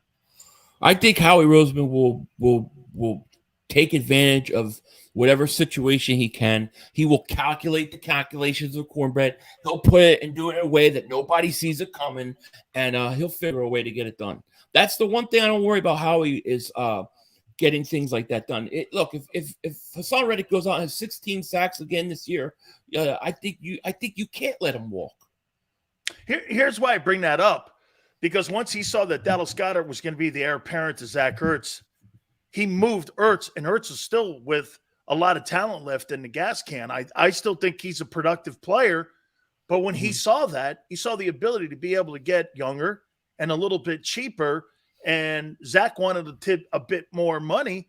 What if Nolan Smith goes in there and you all of a sudden see the heir apparent and you go like this? Well, wait a minute here. I think this guy put in Hassan Reddick's role could get me 14 sacks at a cheaper and on a rookie deal. Yeah. Well, do you really think they're going to turn around and go, here's $30 million? No, I think that could probably change how they think about it, at least for, no, I would say right now, based upon the fact that we haven't seen Nolan Smith play at all, I would say yes, they'll give him a contract extension or they'll rework it. But if Nolan Smith goes out and has 8 sacks his rookie year or something like that, no, it'll change everything. Are you comfortable after the first week of practice with your running back room? I am. Why? I am. DeAndre Swift. I think DeAndre Swift is going to be I think he's going to be a stud. I think he's going to be better than what Miles Sanders was last year. And when I say that, I'm not trying to disrespect Miles Sanders in any way. I thought Miles had a great year. I just think that DeAndre Swift is set up for a big, huge year, being that it's a contract year, being that he's playing behind that offensive line.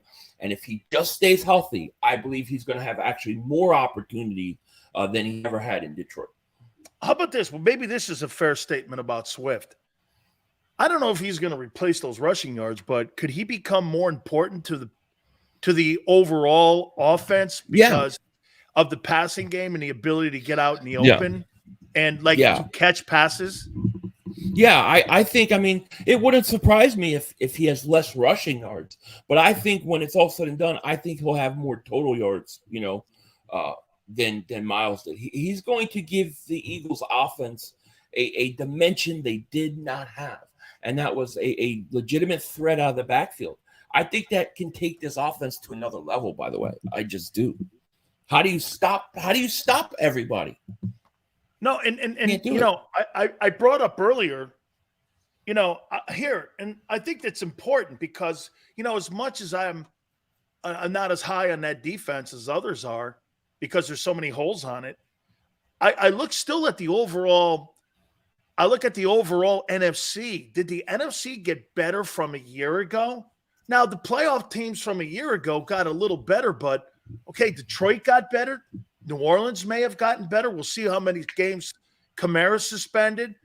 I think that the Saints are going to be in a conversation to win a lot of games because they got the shittiest schedule and they're in the shittiest division. So they're going to win. They're going to win a lot of games. But really, if you look at it, did the Rams get better? No. Atlanta's got the worst pass rushing team in the last 3 years of anybody in the league. They've improved on offense. I get that, but they still can't play defense. I know they spent I'm just looking at it going, Chicago got better with DJ Moore. What about their shitty defense? So to me, I look at it and go, maybe if the defense on the Eagles is not that hot, I'm thinking this, Philly. I don't know how good the NFC is going to be. I think actually like the Giants take a step back. Right. What did the New York Giants do, in your opinion, to get better from a year ago? Well, they added Waller? That was it. They added Waller. I think the Giants. I think the Giants missed a huge opportunity because I still think they don't have anybody. There's nobody on the outside that threatens you. Who you think Darius Slay-Bradbury will worry about the receiving core? No, and Waller can't. It's the worst. I think it's the worst receiving core in the league. Yeah. It's up there. I don't think it's good. So I don't think the Giants really got that much better. I don't. I think Green Bay lost, Aaron Rodgers is gone. Tom Brady is gone. The NFC to me is an easier path than the AFC by a long shot. That's why I feel so good about where we're at, because I think we're the best team in that conference. Now, the defense, look, there's question marks with safety. There's question marks with these young linebackers. But, man, I'm telling you, I think this defensive line is going to be so dominating that any of those mistakes or any of those problems or flaws we have, I think it's going to cover up a lot. The only thing I'll say about the Miles Sanders numbers and the group that you have, you understand that Miles Sanders had the 4th best rushing season in Eagle history. Yeah, I mean, he had a great 1,300 year. yards. It was 4th in Eagle history. If you Yeah, think you're just that's going to go out there and get guys off the bus stop and replace that with 11 touchdowns, I think that's a tad bit delusional. Well, I think that as of the draft, before the DeAndre Swift trade, I think that it was a situation where we didn't replace anybody. But I think when they got DeAndre Swift, I think we're talking about a legitimate talent. We're not just talking about some guy off the bus or off the street. This kid's a legitimate talent, man. So I think if you would have asked me a year ago who has a higher ceiling, I would have said DeAndre Swift. If he stays healthy, he has a higher ceiling. I don't think anything's changed with that. I think that he's not just some guy that they brought in. He's a legitimate talent that they got in a total steal from the Detroit Lions. That's what I do. No, I think the Lions made a mistake because look at what the Lions have to do now. The Lions are counting on the kid Gibbs, and they're counting on David Montgomery, who they got over from Chicago now. And it's a brand new running back room. Didn't it make more sense to keep Swift and have him with Gibbs than bring David Montgomery in? I don't think David Montgomery is an upgrade from DeAndre Swift. I don't either, but I think if the whole time that Swift was in Detroit, it always seemed like, maybe because he was hurt a lot, but it never seemed like to me that they really backed him up the way they needed to. Like, I think the change of scenery is going to be so good for him. I just think he's going to have a big year. I do. Are you okay with what's going on at right guard right now? And do you think that's going to be a bigger deal or no deal by the start of September? Replacing an all-pro guard. Right.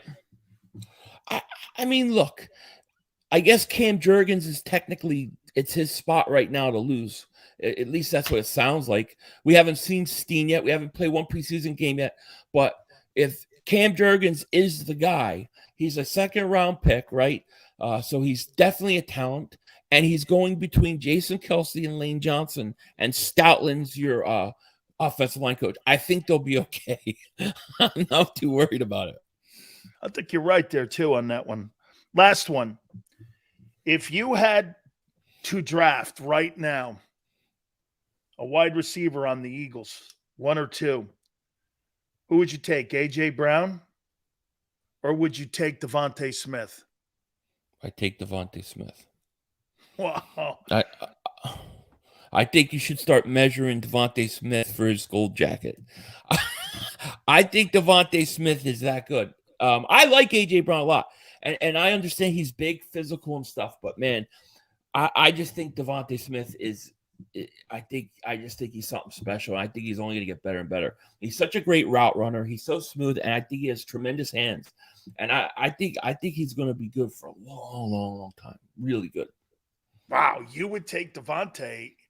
Yeah, I would. Okay. I would take Devontae. So do you believe he's the heir apparent to A.J. Brown when his contract is up?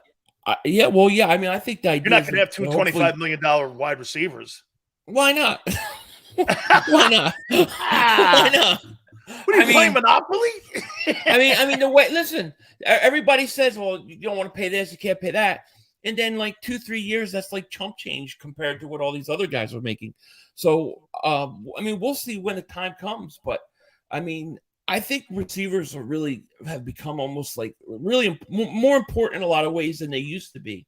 And if you have two guys like that, I say keep up. See, they're a special group. I think those two a pair because you're not just getting two really good receivers. Like if you look at Miami with Waddle and Hill, they're very fast but very similar. I think A.J. Brown and Devontae give you totally two different types of receivers. It's very hard to stop. I don't know if they'll re-sign Brown, but I don't let Devontae Smith go. I think Devontae will be your best receiver at the end of this year. And I'm not saying that again. I love A.J. Brown. I love him. I have nothing bad to say. I just think Devontae is that good. Okay, finally here. And I'm not his PR guy yet. I'm still doing Hey, I think they got rid of Isaac Seumalo to prepare for Landon Dickerson next year and giving him a contract. Do you believe that? And do you believe that they will pay him $20 million? Because that's the going rate for the top guards in the league.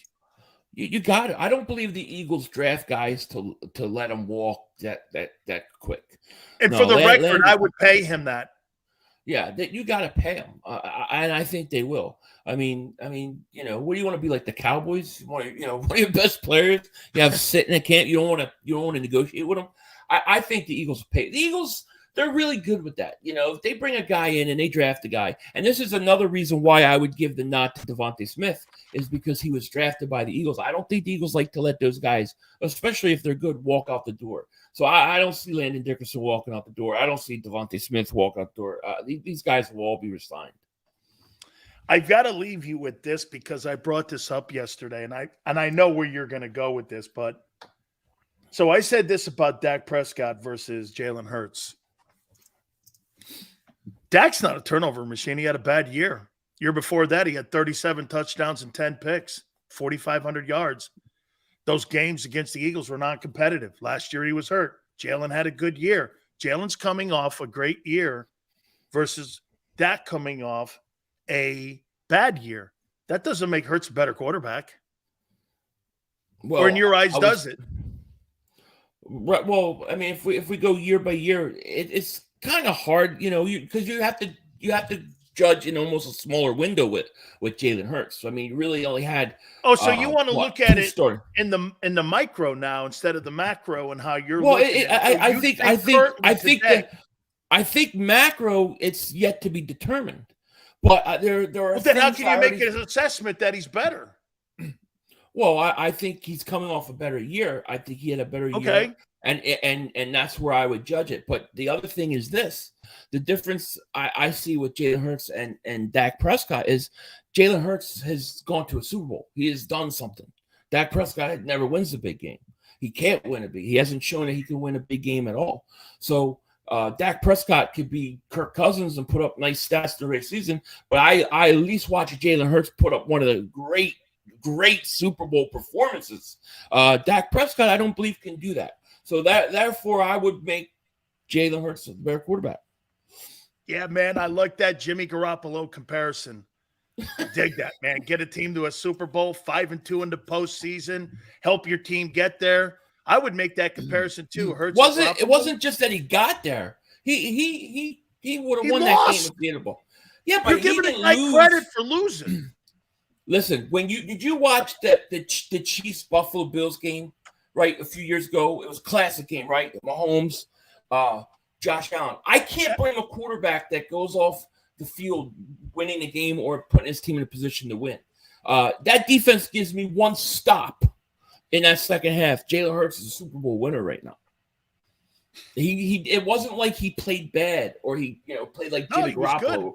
He was great. He was great. You know what's crazy about your take? And it's not crazy wrong, but here he's played really well against Mahomes. 2 times he's played him. He's got 2 L's. Yeah. Well, it's not just him. I mean, you got a whole team there. Hey, man, right? I can't tell where the yardsticks are with you sometimes here. You're moving them on me. No.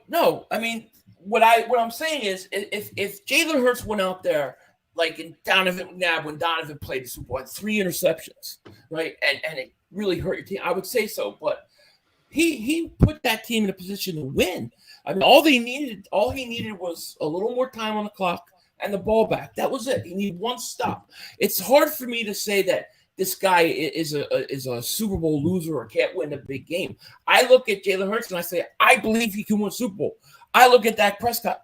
I don't believe he can. Even in a losing situation, I don't think Dak could play the way he played in the Super Bowl. Here's what Tone says. Get over it. Hurts is a bad man. He's a That's bad right. man. So you're sold 100% this time, unlike Wentz, that he's the guy. Well, I was sold on Wentz too until he got knocked out in that Seattle game, and then I was like, that this guy's never gonna. It's never going to happen. But, you're the first guy that admits the truth in this, where you go like this. That's player performance. It's not changing an opinion. The guy got his ass hit and became, to me, you're dead right. What happened to Wentz, and you can see it in the pocket. He became skittish in the pocket, and it ruined him in the pocket on pressure. And after that hit with Clowney, there is no doubt his pocket presence never recovered, and that was the beginning of the downfall. That's player performance. Things happen in a guy's career that caused that. It's not flip-flopping. The guy dictated that himself because he was never able. Like when Brady blew his knee out young in his career, Brady could have been skittish, right? But he wasn't. He overcame the injury and went on to win more Super Bowls. Yeah. No, I agree. We're on the same page with that one. I agree.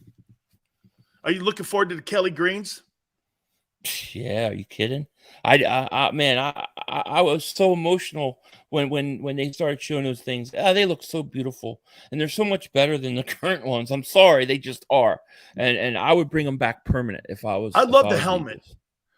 I love the old school helmet too. I mean, I tell you what, the Birds helmet is one of my favorite helmets in the NFL. I just love that. By the way, I brought this up earlier, and I want to get your opinion on this. Last question for you here.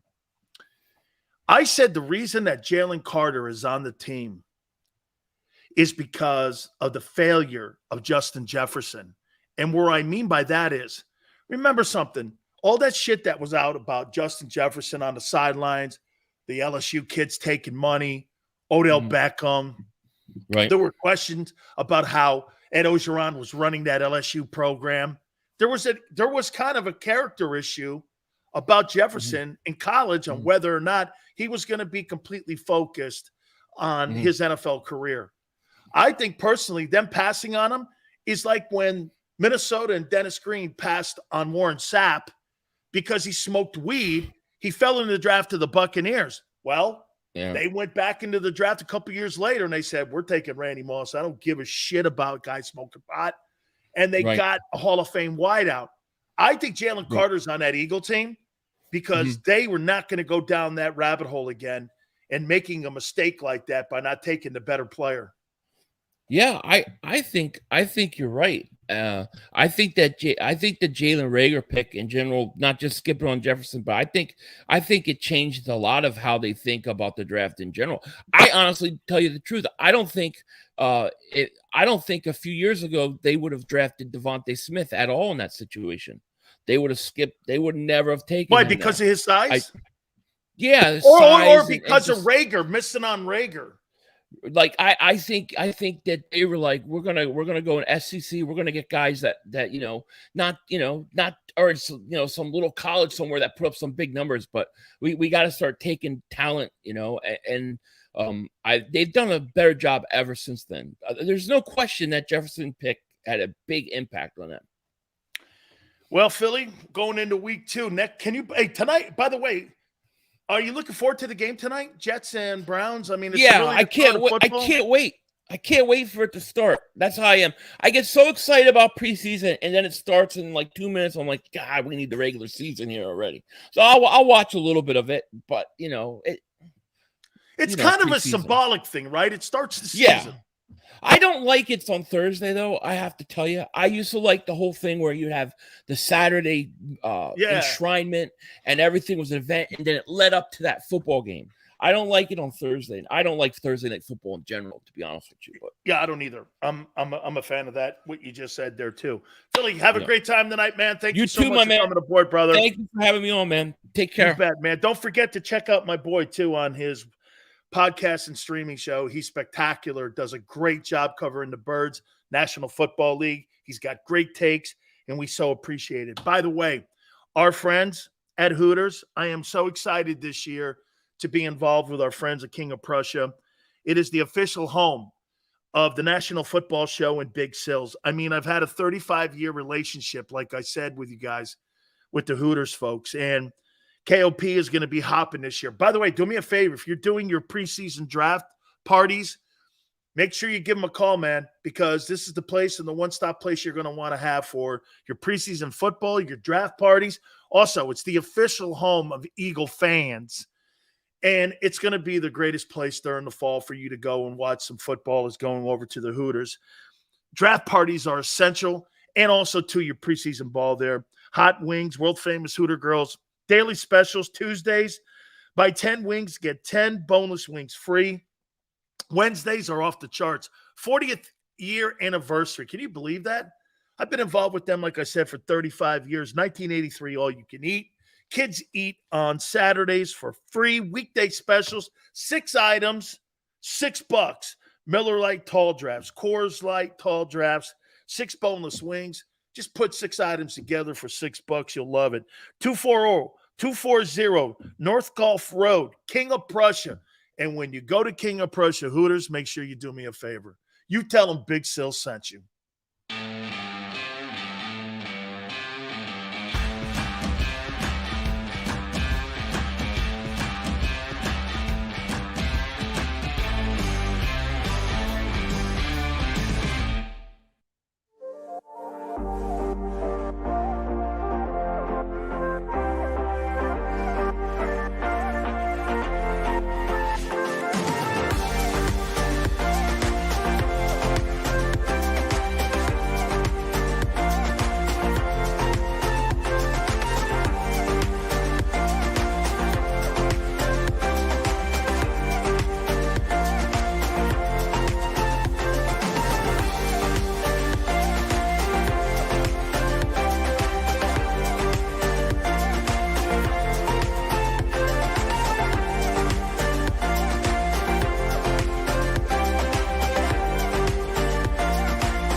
Go passionately. Go fearlessly. Go confidently. Go Birds! Go confidently towards your goals with First Trust, Philly's hometown bank for nearly 90 years, and the official bank of the Philadelphia Eagles. We're focused on getting you over the goal line. So go with conviction. Go with trust. Go Birds! And go forward with us by your side. First Trust Bank, the official bank of Philadelphia Dreams. Oh, and go Birds.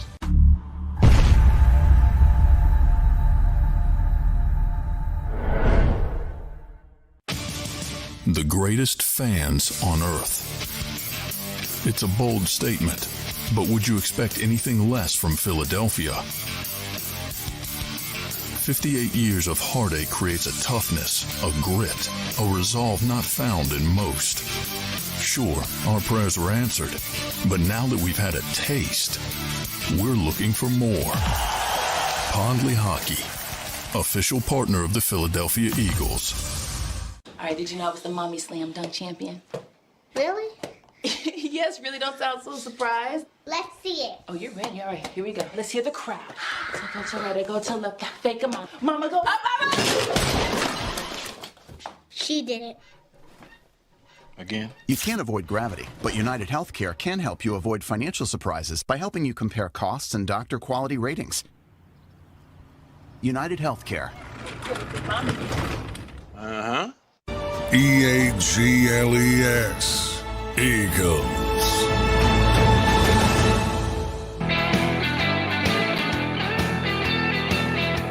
Big Sills! Power Hour, baby! How you doing?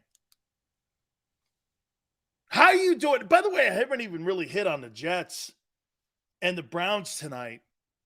Man, I'm really looking forward to watching Deshaun Watson. I don't know if he's going to play in the exhibition season. I don't know if he plays tonight. But I'm looking forward to it. You know, I'm going to give you my playoff teams here in a minute. And teams that I think that are going to be in that conversation for playoffs. But I would say this to you, man. I think the Browns have a good football team. I do. I think they have a really good football team, and it would not shock me if you are in a position now where you get a chance to see this football team make some noise. This is totally going to be on whether or not Deshaun Watson gets back to form and what he was like a couple years back. I don't think he's going to play either, too, Yale. I don't. I think this is also cool. For the first time ever at Ford Field, the Detroit Lions have something for their fans to cheer about. That is so great. I played for that franchise. That is so great. Okay? Can you imagine? You guys are so spoiled in Philly. And it's a good thing. It's a good thing. You're spoiled. Here's Tone's attitude. Shit, we've only won one Super Bowl in 30 years. Under Jeffrey Lurie, he goes into his 30th year. Guy's underachieved. How'd you like to be a Lions fan? And his comeback would be, well, I'm not. And I get it. I get it. I understand that. He's like, I don't care. Well, I wouldn't want to be a Lions fan. I'm from Philadelphia. I know. And you're so tunnel vision when it comes to it's okay though. This is not ripping anything. It's okay. It is. It's totally cool, but I think that's great. And nobody wants to play. Nobody. Free agents don't want to play in Detroit. You know why? The taxes. Nobody wants to play in Detroit. Just like in California. You don't see a ton of free agents going and signing teams in California. You don't. Or New York. Let's take a look at that, for instance. Okay? Old heads would call me spoiled. I say about damn time we're legit. Okay. Old head. All right. I'd put this out there to you. Aaron Rodgers has got to be one of the first big-time free agents that have gone to the New York Jets to play because the New York taxes blow out loud. He had to take a pay cut to go there. In theory, he gave $35 million back. Players don't do that. You don't want to play football in New York, and you don't want to play football in California. Money, taxes. You don't get to save your wealth. You play in Florida. You play in Texas. You play in other parts of the country. You don't play in those states. Why in the world would I want to give you 60% of my salary? So I make 40 cents on every dollar if I play in New York and California? No, thank you. Plus standard of living? Why in the world would I do that? So you could sign a lesser contract in a place like Carolina and come out ahead because you're saving more money. That's how players look. And agents look at it that way too. There's no state income tax in Florida. Why in the world would I not want to go and play for the Jags or the Dolphins? Hey, why do you think Dalvin Cook hasn't signed with the Patriots? Or there's two teams he's looking at. Who do you think the two teams are that Dalvin Cook is really looking at to play for? What two teams would you put out there? Two teams that Dalvin Cook will play for. Who are the two teams? Miami's one. Hey, be prepared. Be prepared. What's the other team? Say with me, you pancake eaters. Say it with me. It ain't the Bills. Say it with me. Come on. There you go, Fly. The Dallas Cowboys. No state income taxes in Texas. Dolphins and Cowboys. That's where he's going to make his money. And both those teams give him a chance to make the playoffs and the NFC title or AFC title games. He ain't going to the Texans. Why would he go there? He wants to win games. He could make the same amount of money playing for the Cowboys that he would with the Texans with a better chance of actually being on a better football team. Why wouldn't he do that? You make $1 million in Texas, I'm getting $600,000 of that. Maybe $650,000, is it? Something like that, $650,000 or $700,000. 30% sounds right. Shit, you go and play in New York with the Bills or the Jets, you're making $400,000. That's why you're trying to get more. The reason he's trying to get more money with the Jets is to cover that tax nut. The Jets don't want to budge off that. hey, I'll give you, and I'm just using a number, I'll give you $1 million to come and play with the Jets. You got a great chance to go to the playoffs and go to the AFC title game. Yeah, but my money sucks. I'm taking a pay cut even more than the offers that are on the table. The Jets are the worst offer on the table. It's the worst offer.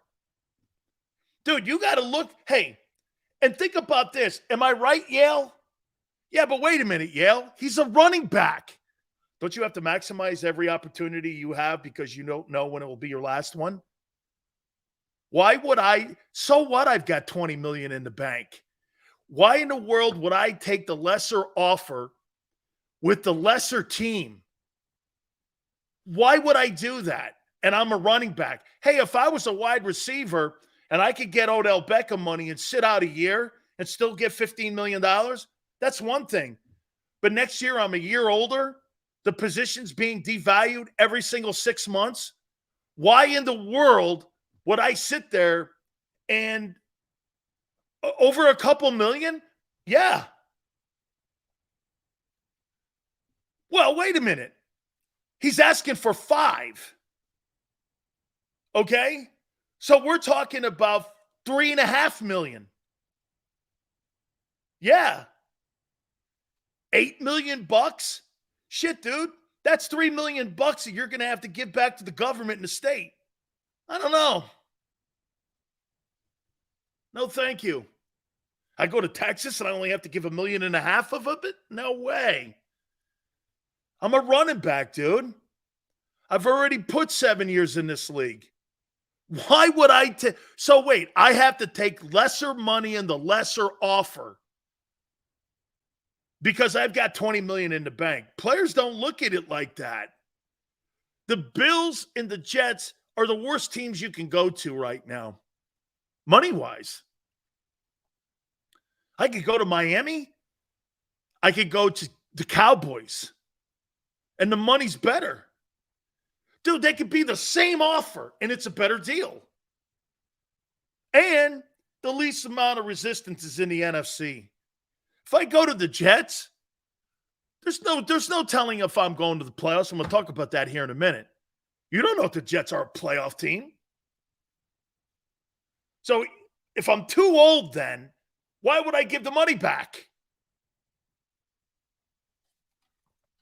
Shouldn't I make as much money as I can? Like DeAndre Hopkins taking the money. So DeAndre Hopkins gets that. He gets that money with the Titans. Where's he going with that? Nowhere. Okay, nowhere. Hey, it's funny. People look at it and go like this. It's actually New Jersey. It's the same tax code that New York has. Isn't it funny? The state of New York is so expensive that they only really have one team in New York, and it's in northern New York. And you call yourself the Jets and Giants, and you can't afford to play in the city you represent. What does that tell you about the tax code there? You can't even call yourself a New Yorker. You're in New Jersey, kissing the Statue of Liberty's ass like everybody from Jersey does. Why do you think the statue's facing the other way? That's why the statue faces the other way. Do you know that, Tone? So everybody in Jersey can kiss New Yorkers' asses. That's a fact. The statue's facing the other way.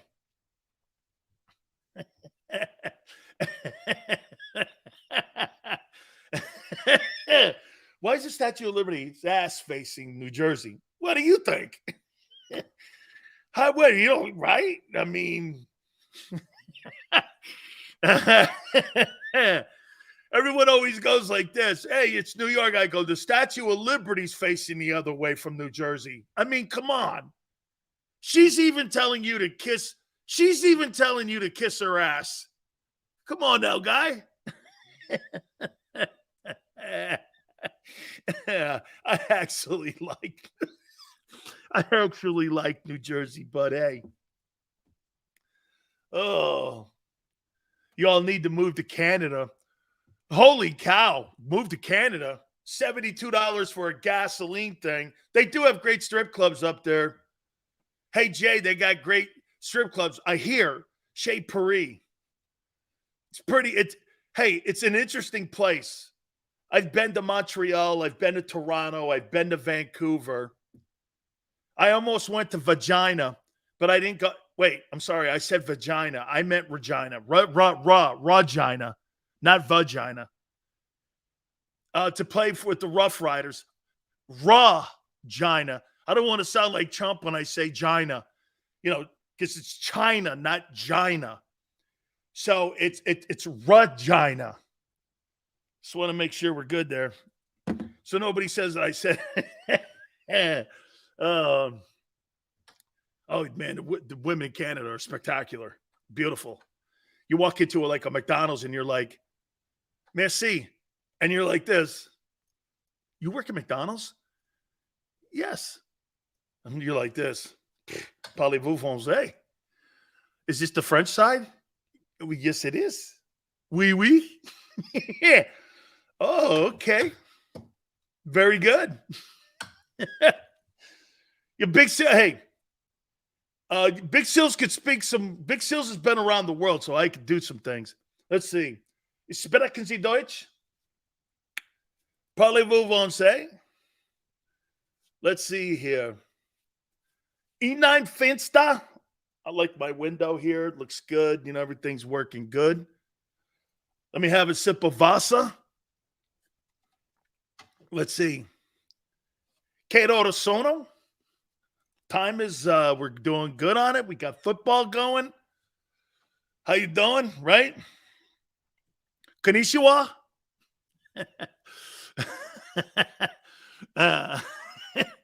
I watch a lot of TV. Don't make any more than it's not. All right. I want to look at some playoff teams now. Hey, real quick, before I get into the playoff teams. Barb's going, Big Seal speaks in tongues. Like you've never believed, Barb. I do want to say this. So Alvin Kamara had to go meet the commissioner for conduct.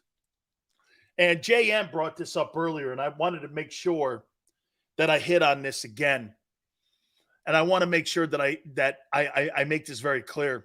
In 2021, the collective bargaining agreement had it so in there written that owners were also under a conduct code. If you go look at that CBA today, it's been erased for the owners. And now you want to look at Jalen Carter. And let me ask you this. Think about what they've done here. The league has added something without collectively bargaining in it. And if that civil suit, do you know what it does?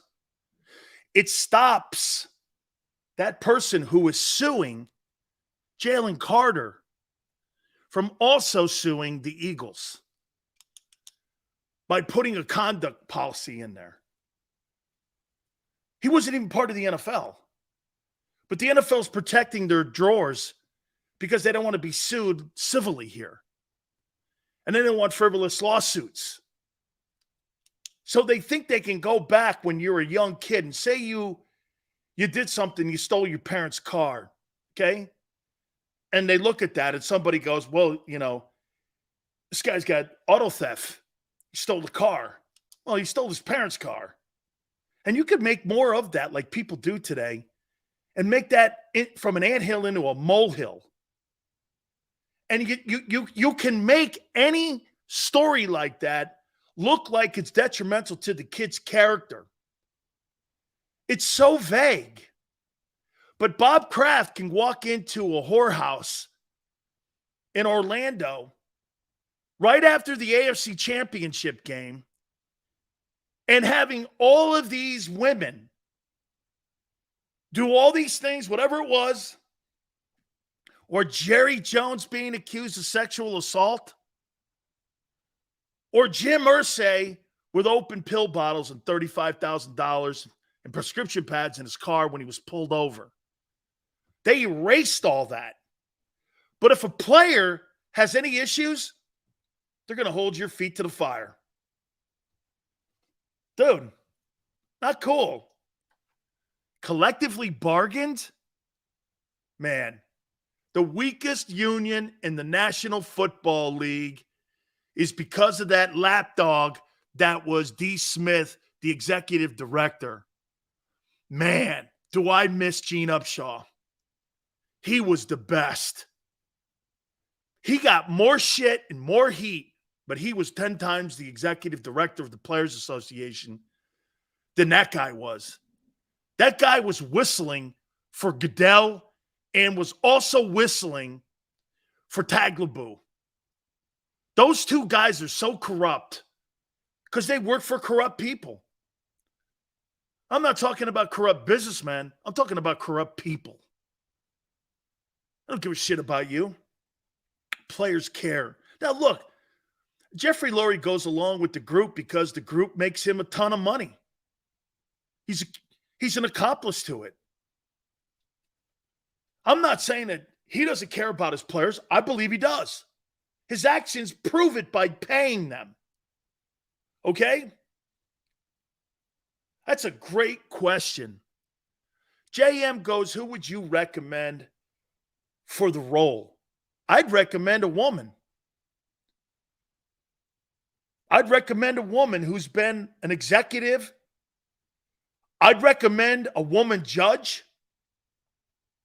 I'd recommend somebody that doesn't have the male mentality, but has something that could give. I'll tell you this, somebody down the line of a Ruth Bader Ginsburg with mentality. I don't want an Antonin Scalia in there, but I want someone with passion and compassion. That's what I want. I want someone that knows the difference between right and wrong. Okay? Dude, women don't make choices off of emotion. Coaches do. Executives in the NFL make it off of emotion. Women have to be perfect, like minorities. Because they're in a profession with men. They can't make mistakes on emotion. They can't. They don't have the latitude to F up. I'll tell you this.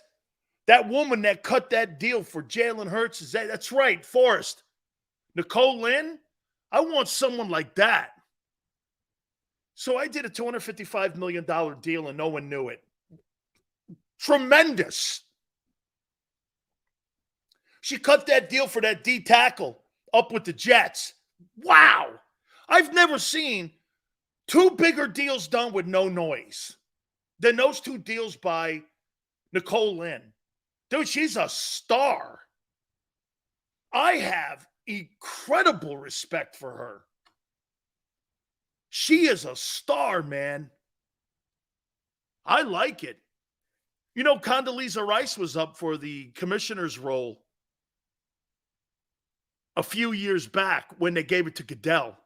Hey, let me tell you the Roger Goodell story.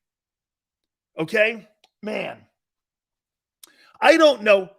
Hey, Yale, help me out on this. Oh, God, man. His brother ran the Kings, and he was in the NFL front office. What is that guy's name?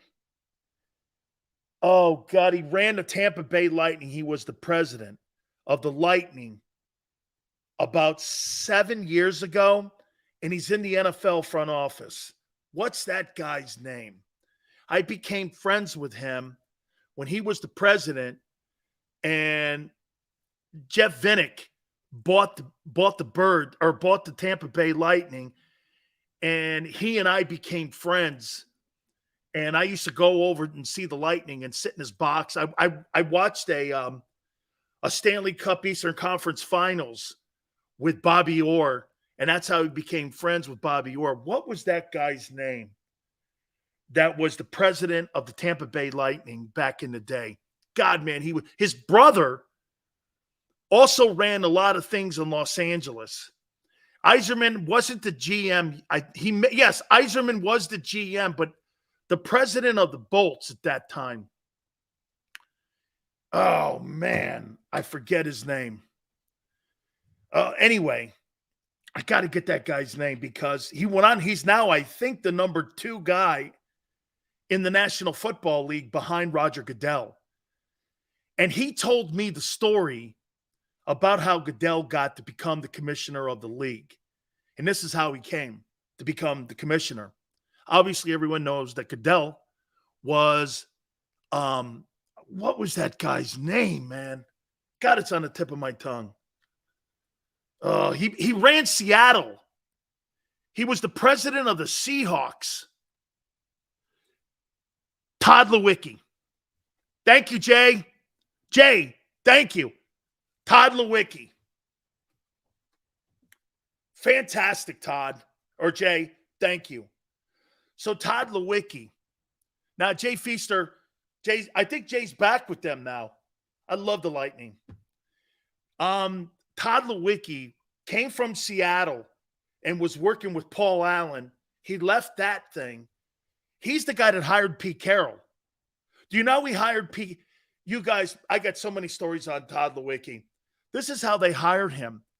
This is what Paul Allen, hey, Yale, Tone, listen to this. How they got him away from Southern Cal. Todd Lewicki calls up Pete Carroll and goes, here's 5 years, $25 million.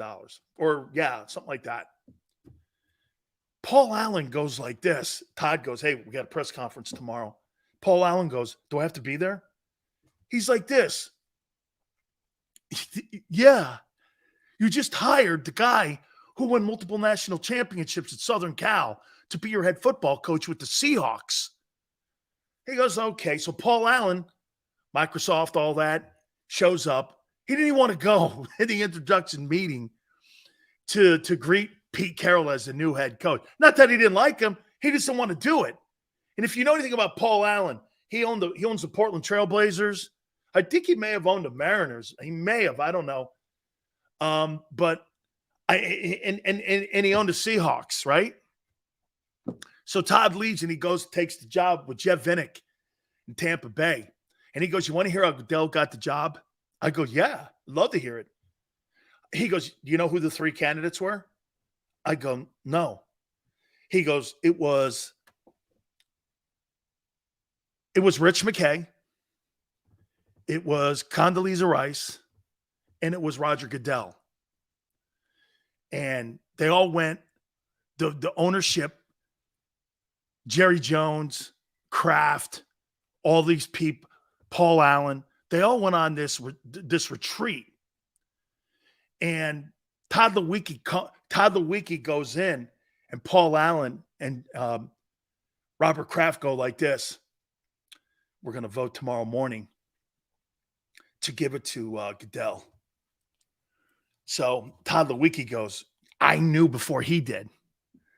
So he walks in his room, and there's Roger Goodell sitting on a chair with his head in his hands. He goes, I'll never get this job. I'll never get this job. I'll never get this job. And he's sitting there. He puts his hands on his back because he couldn't divulge what the owners had already voted for until the meeting the next morning. And he goes like this. He goes, why don't you think you're going to get the job? He goes, you know, I don't think I fall in line with what their needs are because I want to be more progressive and doing stuff for the players. And Todd Lewicki goes, if I were you, I wouldn't bring that up tomorrow morning. And by the slimmest of margins, the next day they re-voted and Lewicki got it Goodell got it by 2 votes over Condoleezza Rice. Condoleezza Rice, people were pushing for her because they thought it would be good for diversity to have her as the commissioner of the NFL. Lewicki goes, it was close. Not that Rich. Why do you think Rich McKay is still on the competition committee? He's been on the competition committee for 20 years. Going all the way back to the days when he was with the Buccaneers. Okay? Yeah. He goes like this. He goes, he knew the night before. Todd Lewicki, his brother, I believe if I'm not, they ran that LA project there and they were trying to get a stadium built in Los Angeles to try to attract a team like the Chargers, but they could never get the taxes through. Yeah. So anyway, I want to talk to you about my playoff teams. That, to me, I think these are going to be my teams going into the exhibition season. Let me start in the AFC first. And I'm going to work up from 7.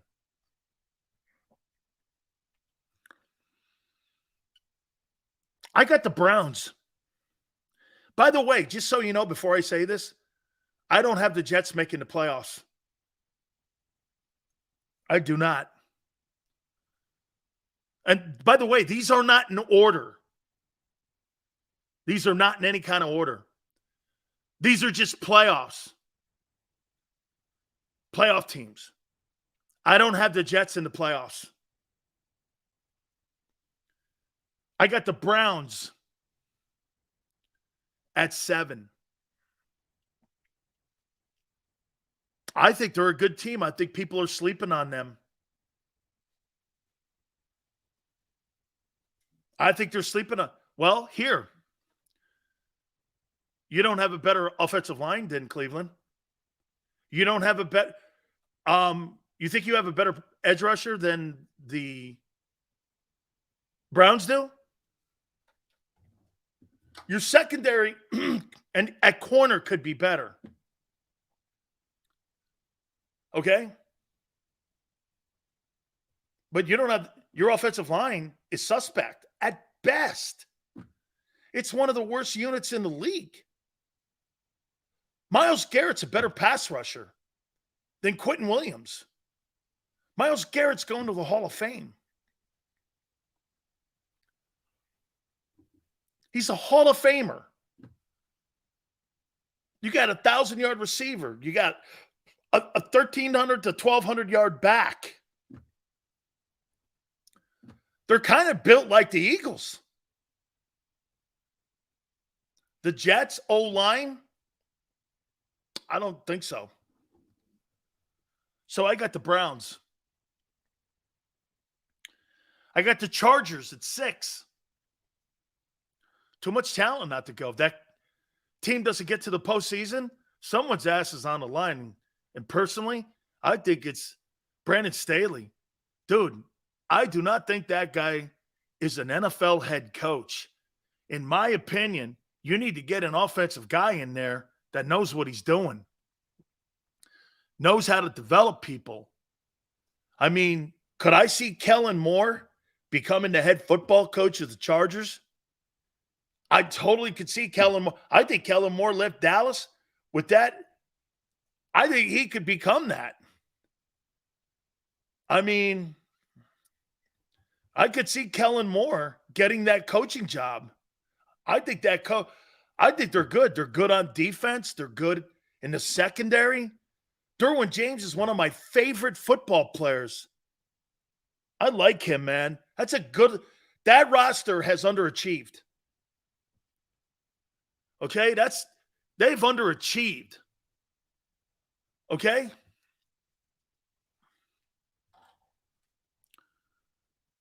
Brandon goes, Kellen Moore's offenses are complete garbage in the playoff every year. They kick your ass every year.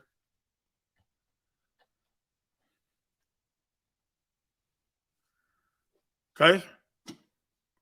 They kick your ass every year. No. I don't have the Dolphins or the Broncos in the playoffs or the Jets. I got the Chiefs, obviously. I got the Jags. I got the Ravens. I got the Bengals. And I got the Bills. So here are the 7 teams in the AFC. Bills, Bengals, Ravens, Jags, Chiefs, Chargers, Browns. Let's see who the quarterbacks are. Allen, Burrow, Jackson, Lawrence, Mahomes, Herbert, and Watson. Funny. Those are some of the richest people in the league at their position. And you know what's even funnier? Every single one of them are first-round picks.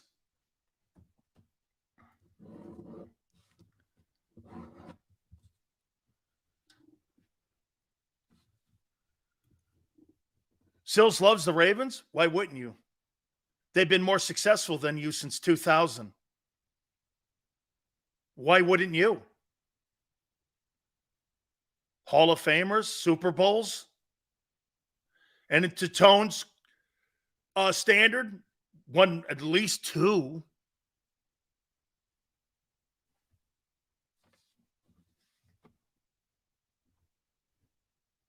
I mean, you don't believe you've been more successful than the Ravens. I said the last 20 years.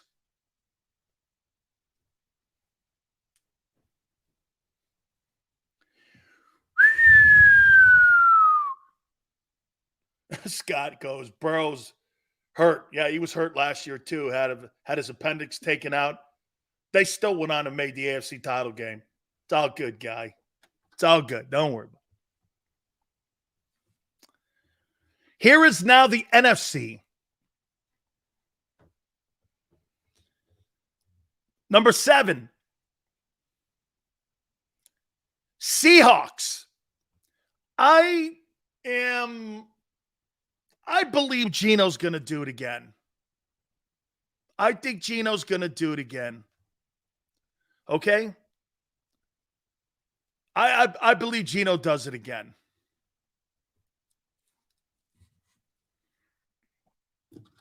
I got the 49ers. And here's why I think the quarterback situation is not going to hold them back as much as you think it may. Didn't he go to the NFC title game with 3 quarterbacks? There's not a chance in hell the Eagles go back to the NFC title game if they have to play 3 quarterbacks. Do you agree? Hey, that's a good one. Do you think you have the roster right now? If you lose Jalen Hurts for any extended period of time to go back to the NFC title game if you use 3 quarterbacks? There's not a chance in hell you make the playoffs. Kyle Shanahan went to the NFC title game. 3 different dudes. It was quite a coaching job. Now, I think that affects you when you get to the title game by not being consistent at the position. And I think that's why they've fallen short. Okay? I do. I think that the 49ers fall short of making it and winning the games that truly matter right now because they're not getting that position right. You can't have a collection of quarterbacks to get you to the NFC title game and then put Christian McCaffrey in there or Josh Johnson. If you have a meltdown or a disaster, you're not going to get to the Super Bowl. Shit, they were going to call Phillip Rivers out of mothballs. Okay? I got the Saints at 5. Kamara's suspension, I don't think it's going to be that big a deal. They play bums. They're in an awful division.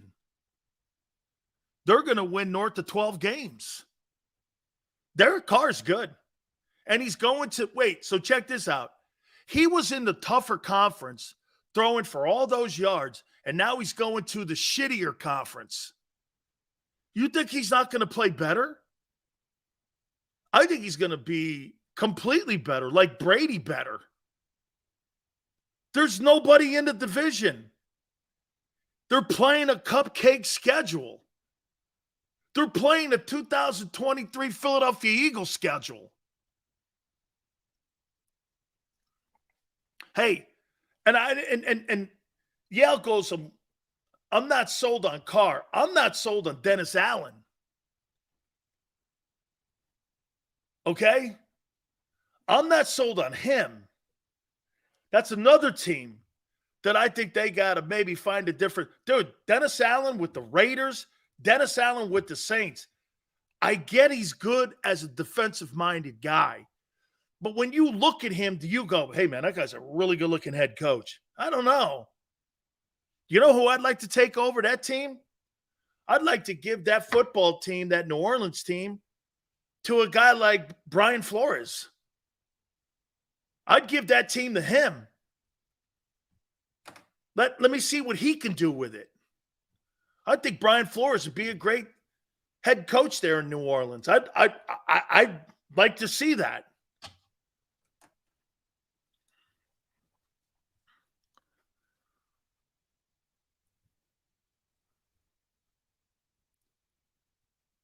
No. It wasn't Peyton that made the difference. It was Breeze that made the difference. This guy thinks Sean Payton was the reason that they won there. No. It was Breeze. Dude, Breeze was already a great quarterback. He was just injured.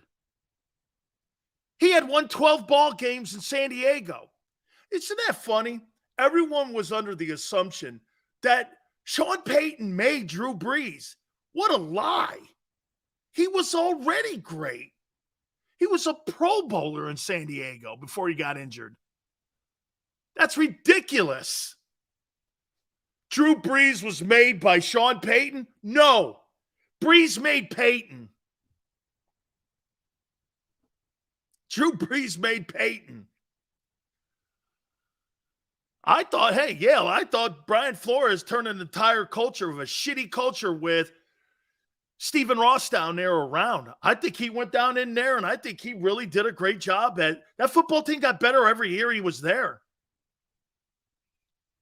Got better every year. And that whole thing down there was a dumpster fire. Wasn't Flores. The Dolphins have sucked forever. Flores got down there, changed it around. I said this the other day to my friend who runs a podcast in South Florida. How about this, yo? You think there's any coincidence that the University of Miami and the Miami Dolphins have all blown out loud since they moved into Hard Rock? Look at that. Early on, they went to 2 AFC title games when they came over from the Orange Bowl. And since then, they've done nothing. It's been an absolute train wreck at the Hard Rock for both programs. South Florida football, professionally in college, it's terrible. It's absolutely terrible. And here, it's just terrible. Here's something else to think about. When I was at the University of Miami, okay, I remember years when the Dolphins and the Canes never lost a home game. All right, number 4. I got the Vikings for what I just mentioned when it came to Brian Flores being added as a defensive coordinator. I think but replacing Dalvin Cook will be an issue. I got the Lions at 3. I got the Cowboys at 2. And I got the Eagles. So here are my 14 playoff teams. Bills, Bengals, Ravens, Jags, Chiefs, Chargers, Browns, Seahawks, Niners, Saints, Vikings, Lions, Cowboys, Eagles. Teams that truly have a chance to win the Super Bowl. Cowboys, Eagles,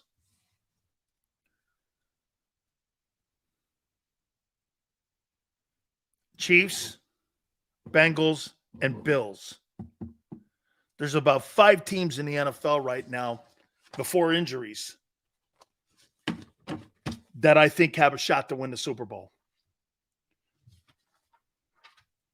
And you can't give me the 49ers because you got to figure your quarterback out. Jesus criminy. It's August 3rd. You might want to figure that out. We're getting closer here, you know? All right, folks. Our great Our great relationship with our Hooters folks goes on 35 years. By the way, they're all in Vegas right now for the pageant. And Maria from King of Prussia, our official home for this fall, is there competing right now. And so sending a lot of love to her. But our relationship with Hooters spans 35 years. And it is the official home of the National Football Show this year. We so look forward to many years to come too. Hooters KOP. This is going to be a place for you to be able to get your draft parties together. I know a lot of people like to do that, get the draft parties, make a call. You got to make a reservation because there's limited seats now to do this. Also, your preseason football, the place right now is absolutely packed with so many football fans, and this is going to be your official home of Eagle fans, is King of Prussia Hooters. All the draft specials they have, the world-famous Hooter girls there. Tuesdays, buy 10 wings, get 10 boneless free. On weekday Wednesdays, 40th anniversary of one of the greatest things that they do and have done for over 40 years. All you can eat for $19.83. Kids eat for free on Saturday. I love the happy hour specials too, especially going on right now. 6 boneless wings plus your favorite draft. Get 6 items for $6. 240 North Gulf Road, King of Prussia, the official home of Big Sills and the National Football Show. And when you go there, do me a favor, tell them Big Sills sent you.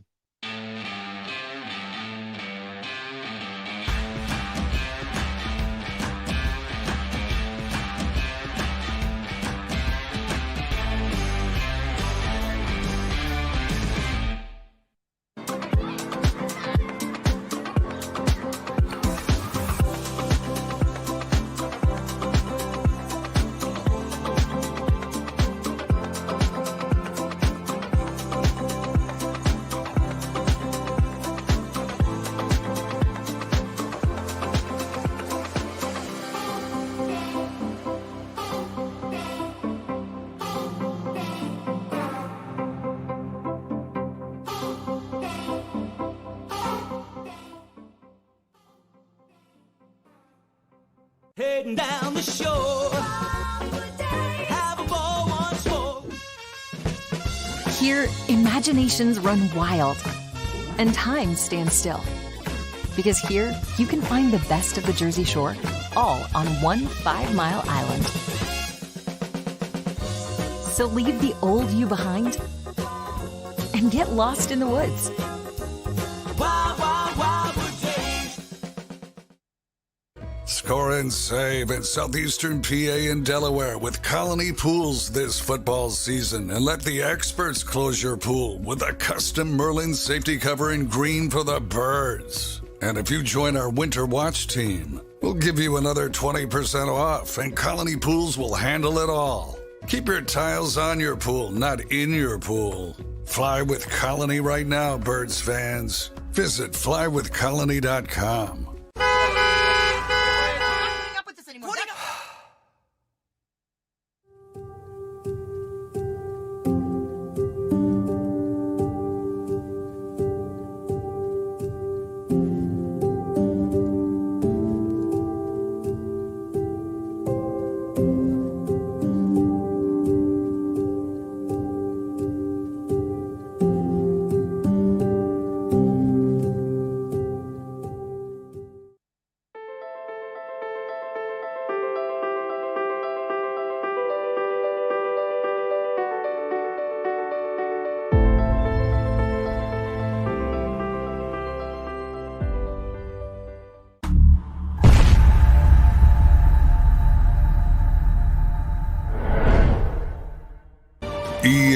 EAGLES, Eagles.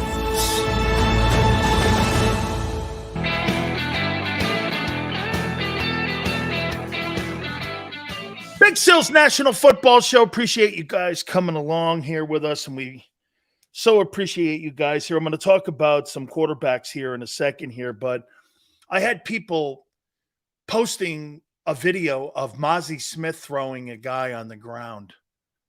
And I was in there going, look. And I'm like, he doesn't move his feet. Watch Mozzie Smith. And you don't watch a player's strength. You watch their feet.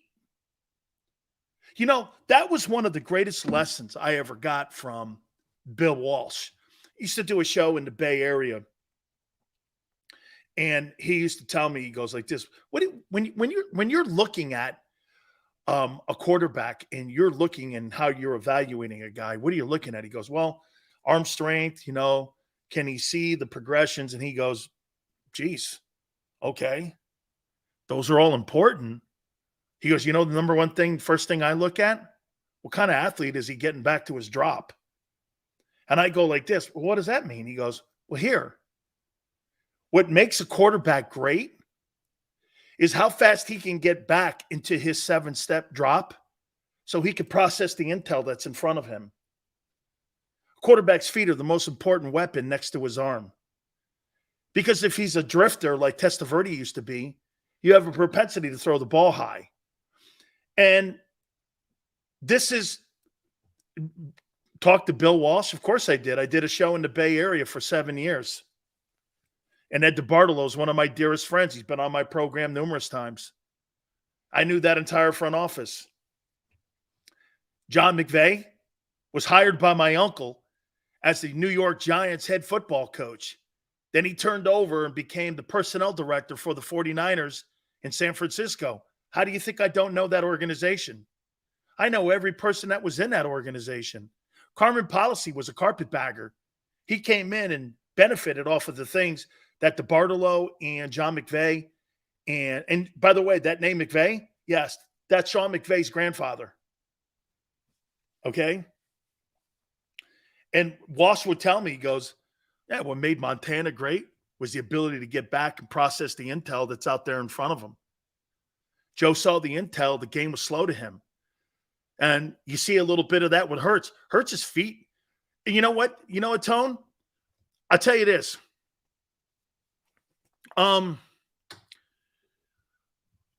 Here, let me tell you something that Jalen has done.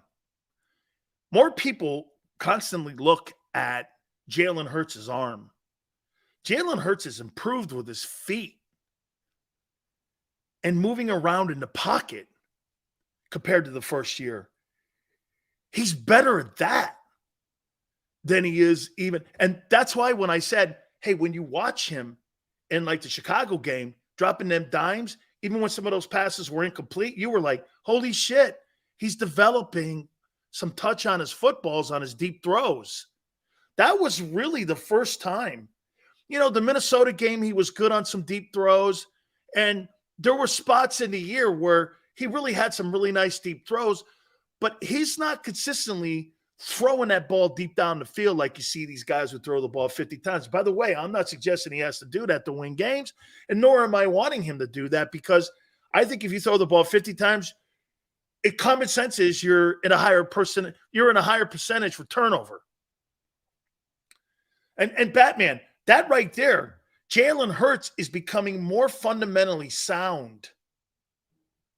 Okay? He's becoming more fundamentally sound in his technique. You watch him roll out in practice and some of the – I don't give a – you know, that Elliott Spitzer Pauly Shore dude putting stats up there, who cares? It's about the way he's moving in the pocket and in the perimeter. What makes Aaron Rodgers a weapon? You know what makes Aaron Rodgers a weapon is when he's out in space. You can't defend him out there. He's accurate. He's got exceptional touch. He sees the game. To me, he's really great in the pocket. What do you think makes Baker Mayfield horrible? He's jittery in the pocket, and this is the same shit that affected Wentz. Here, pat, pat, pat, down. Pat, pat, pat, hold the ball too long. Get that thing out of there. Wentz, I think, overprocessed the play every time. Pat, pat, pat, down. Sack, strip, fumble, field goal, or touchdown, giving up field position. He gave up more field position in the back end of his time in Philly than any guy I ever saw. And that 6 minutes of football that he played for the Colts against the Titans was the worst football I've ever seen a quarterback play. Ever. Okay?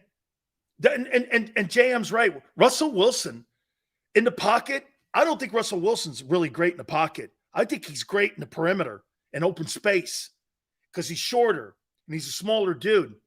And I think that also gives Jalen the same. But again, Hurts' decision-making and his ego are not in line. And what do I mean by that? Like I said, can I tell you the most impressive game I saw him play last year? It's the Detroit game. Didn't have the greatest, he was good in the game. This guy's running down the sidelines instead of throwing the ball down the field like Wentz would or any other quarterback like Josh Allen. Throws it out of bounds, takes the incomplete. Quarterbacks don't take incompletions. They don't think they need to. They're going to try to force everything in there because they think they all fall in love with their arm. Jalen's not that guy. His technique and footwork, okay? His technique and footwork are getting better and better. It's not his arm. Dude, what makes a pitcher great? His leg strength off the mound. His Nolan Ryan's arm, obviously electric. Nolan Ryan, you ever see his calves and his thighs? He's a big dude. That guy pushed off that pitching mound and threw 105 miles an hour. Threw that deuce the same way. He had enormous pitching is in the legs. Quarterbacking is in the legs. And that's where Hurts is getting better. I would argue control makes a pitcher great as well, but I definitely lean on your expertise, Big Sills. No, I mean, hey, one of the most impressive statistics of all time in pitching over the last 45 years. Explain this to me. How can a guy have an 83-mile-an-hour fastball, throw only 67 pitches, win a ball game, and then turn around and win 355 of them and beat Greg Maddux? I mean, there are freaks, Tone. I knew Greg Maddux from Vegas because he lives out there and I had a chance to meet him out there.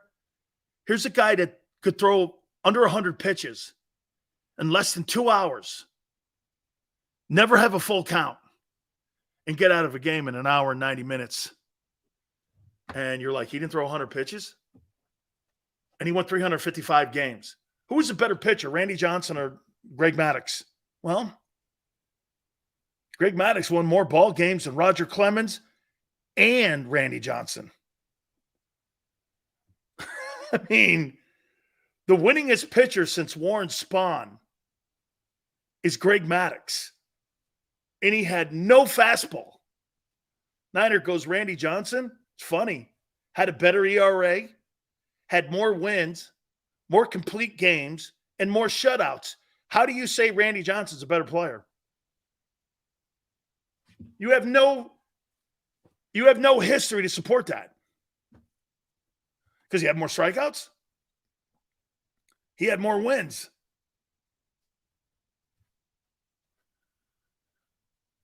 Braves teams were loaded with who? Who were the position players when Smoltz, Maddox, and Glavine were there? Let me think. You had the third baseman, and then who? Who was on those Giant teams for any period of time besides the third baseman? Who? Who was on those Giants teams or those Braves teams? I must have missed those superstars. What superstar played on those Braves teams? Besides the third baseman.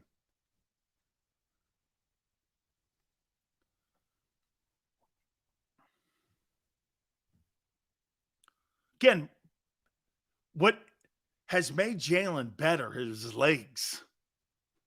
Gary Pendleton? Okay. I guess my case is closed. Gary Pendleton was the big star? I guess. Okay. Not quite Reggie Jackson, though, right? Dion, the loaded.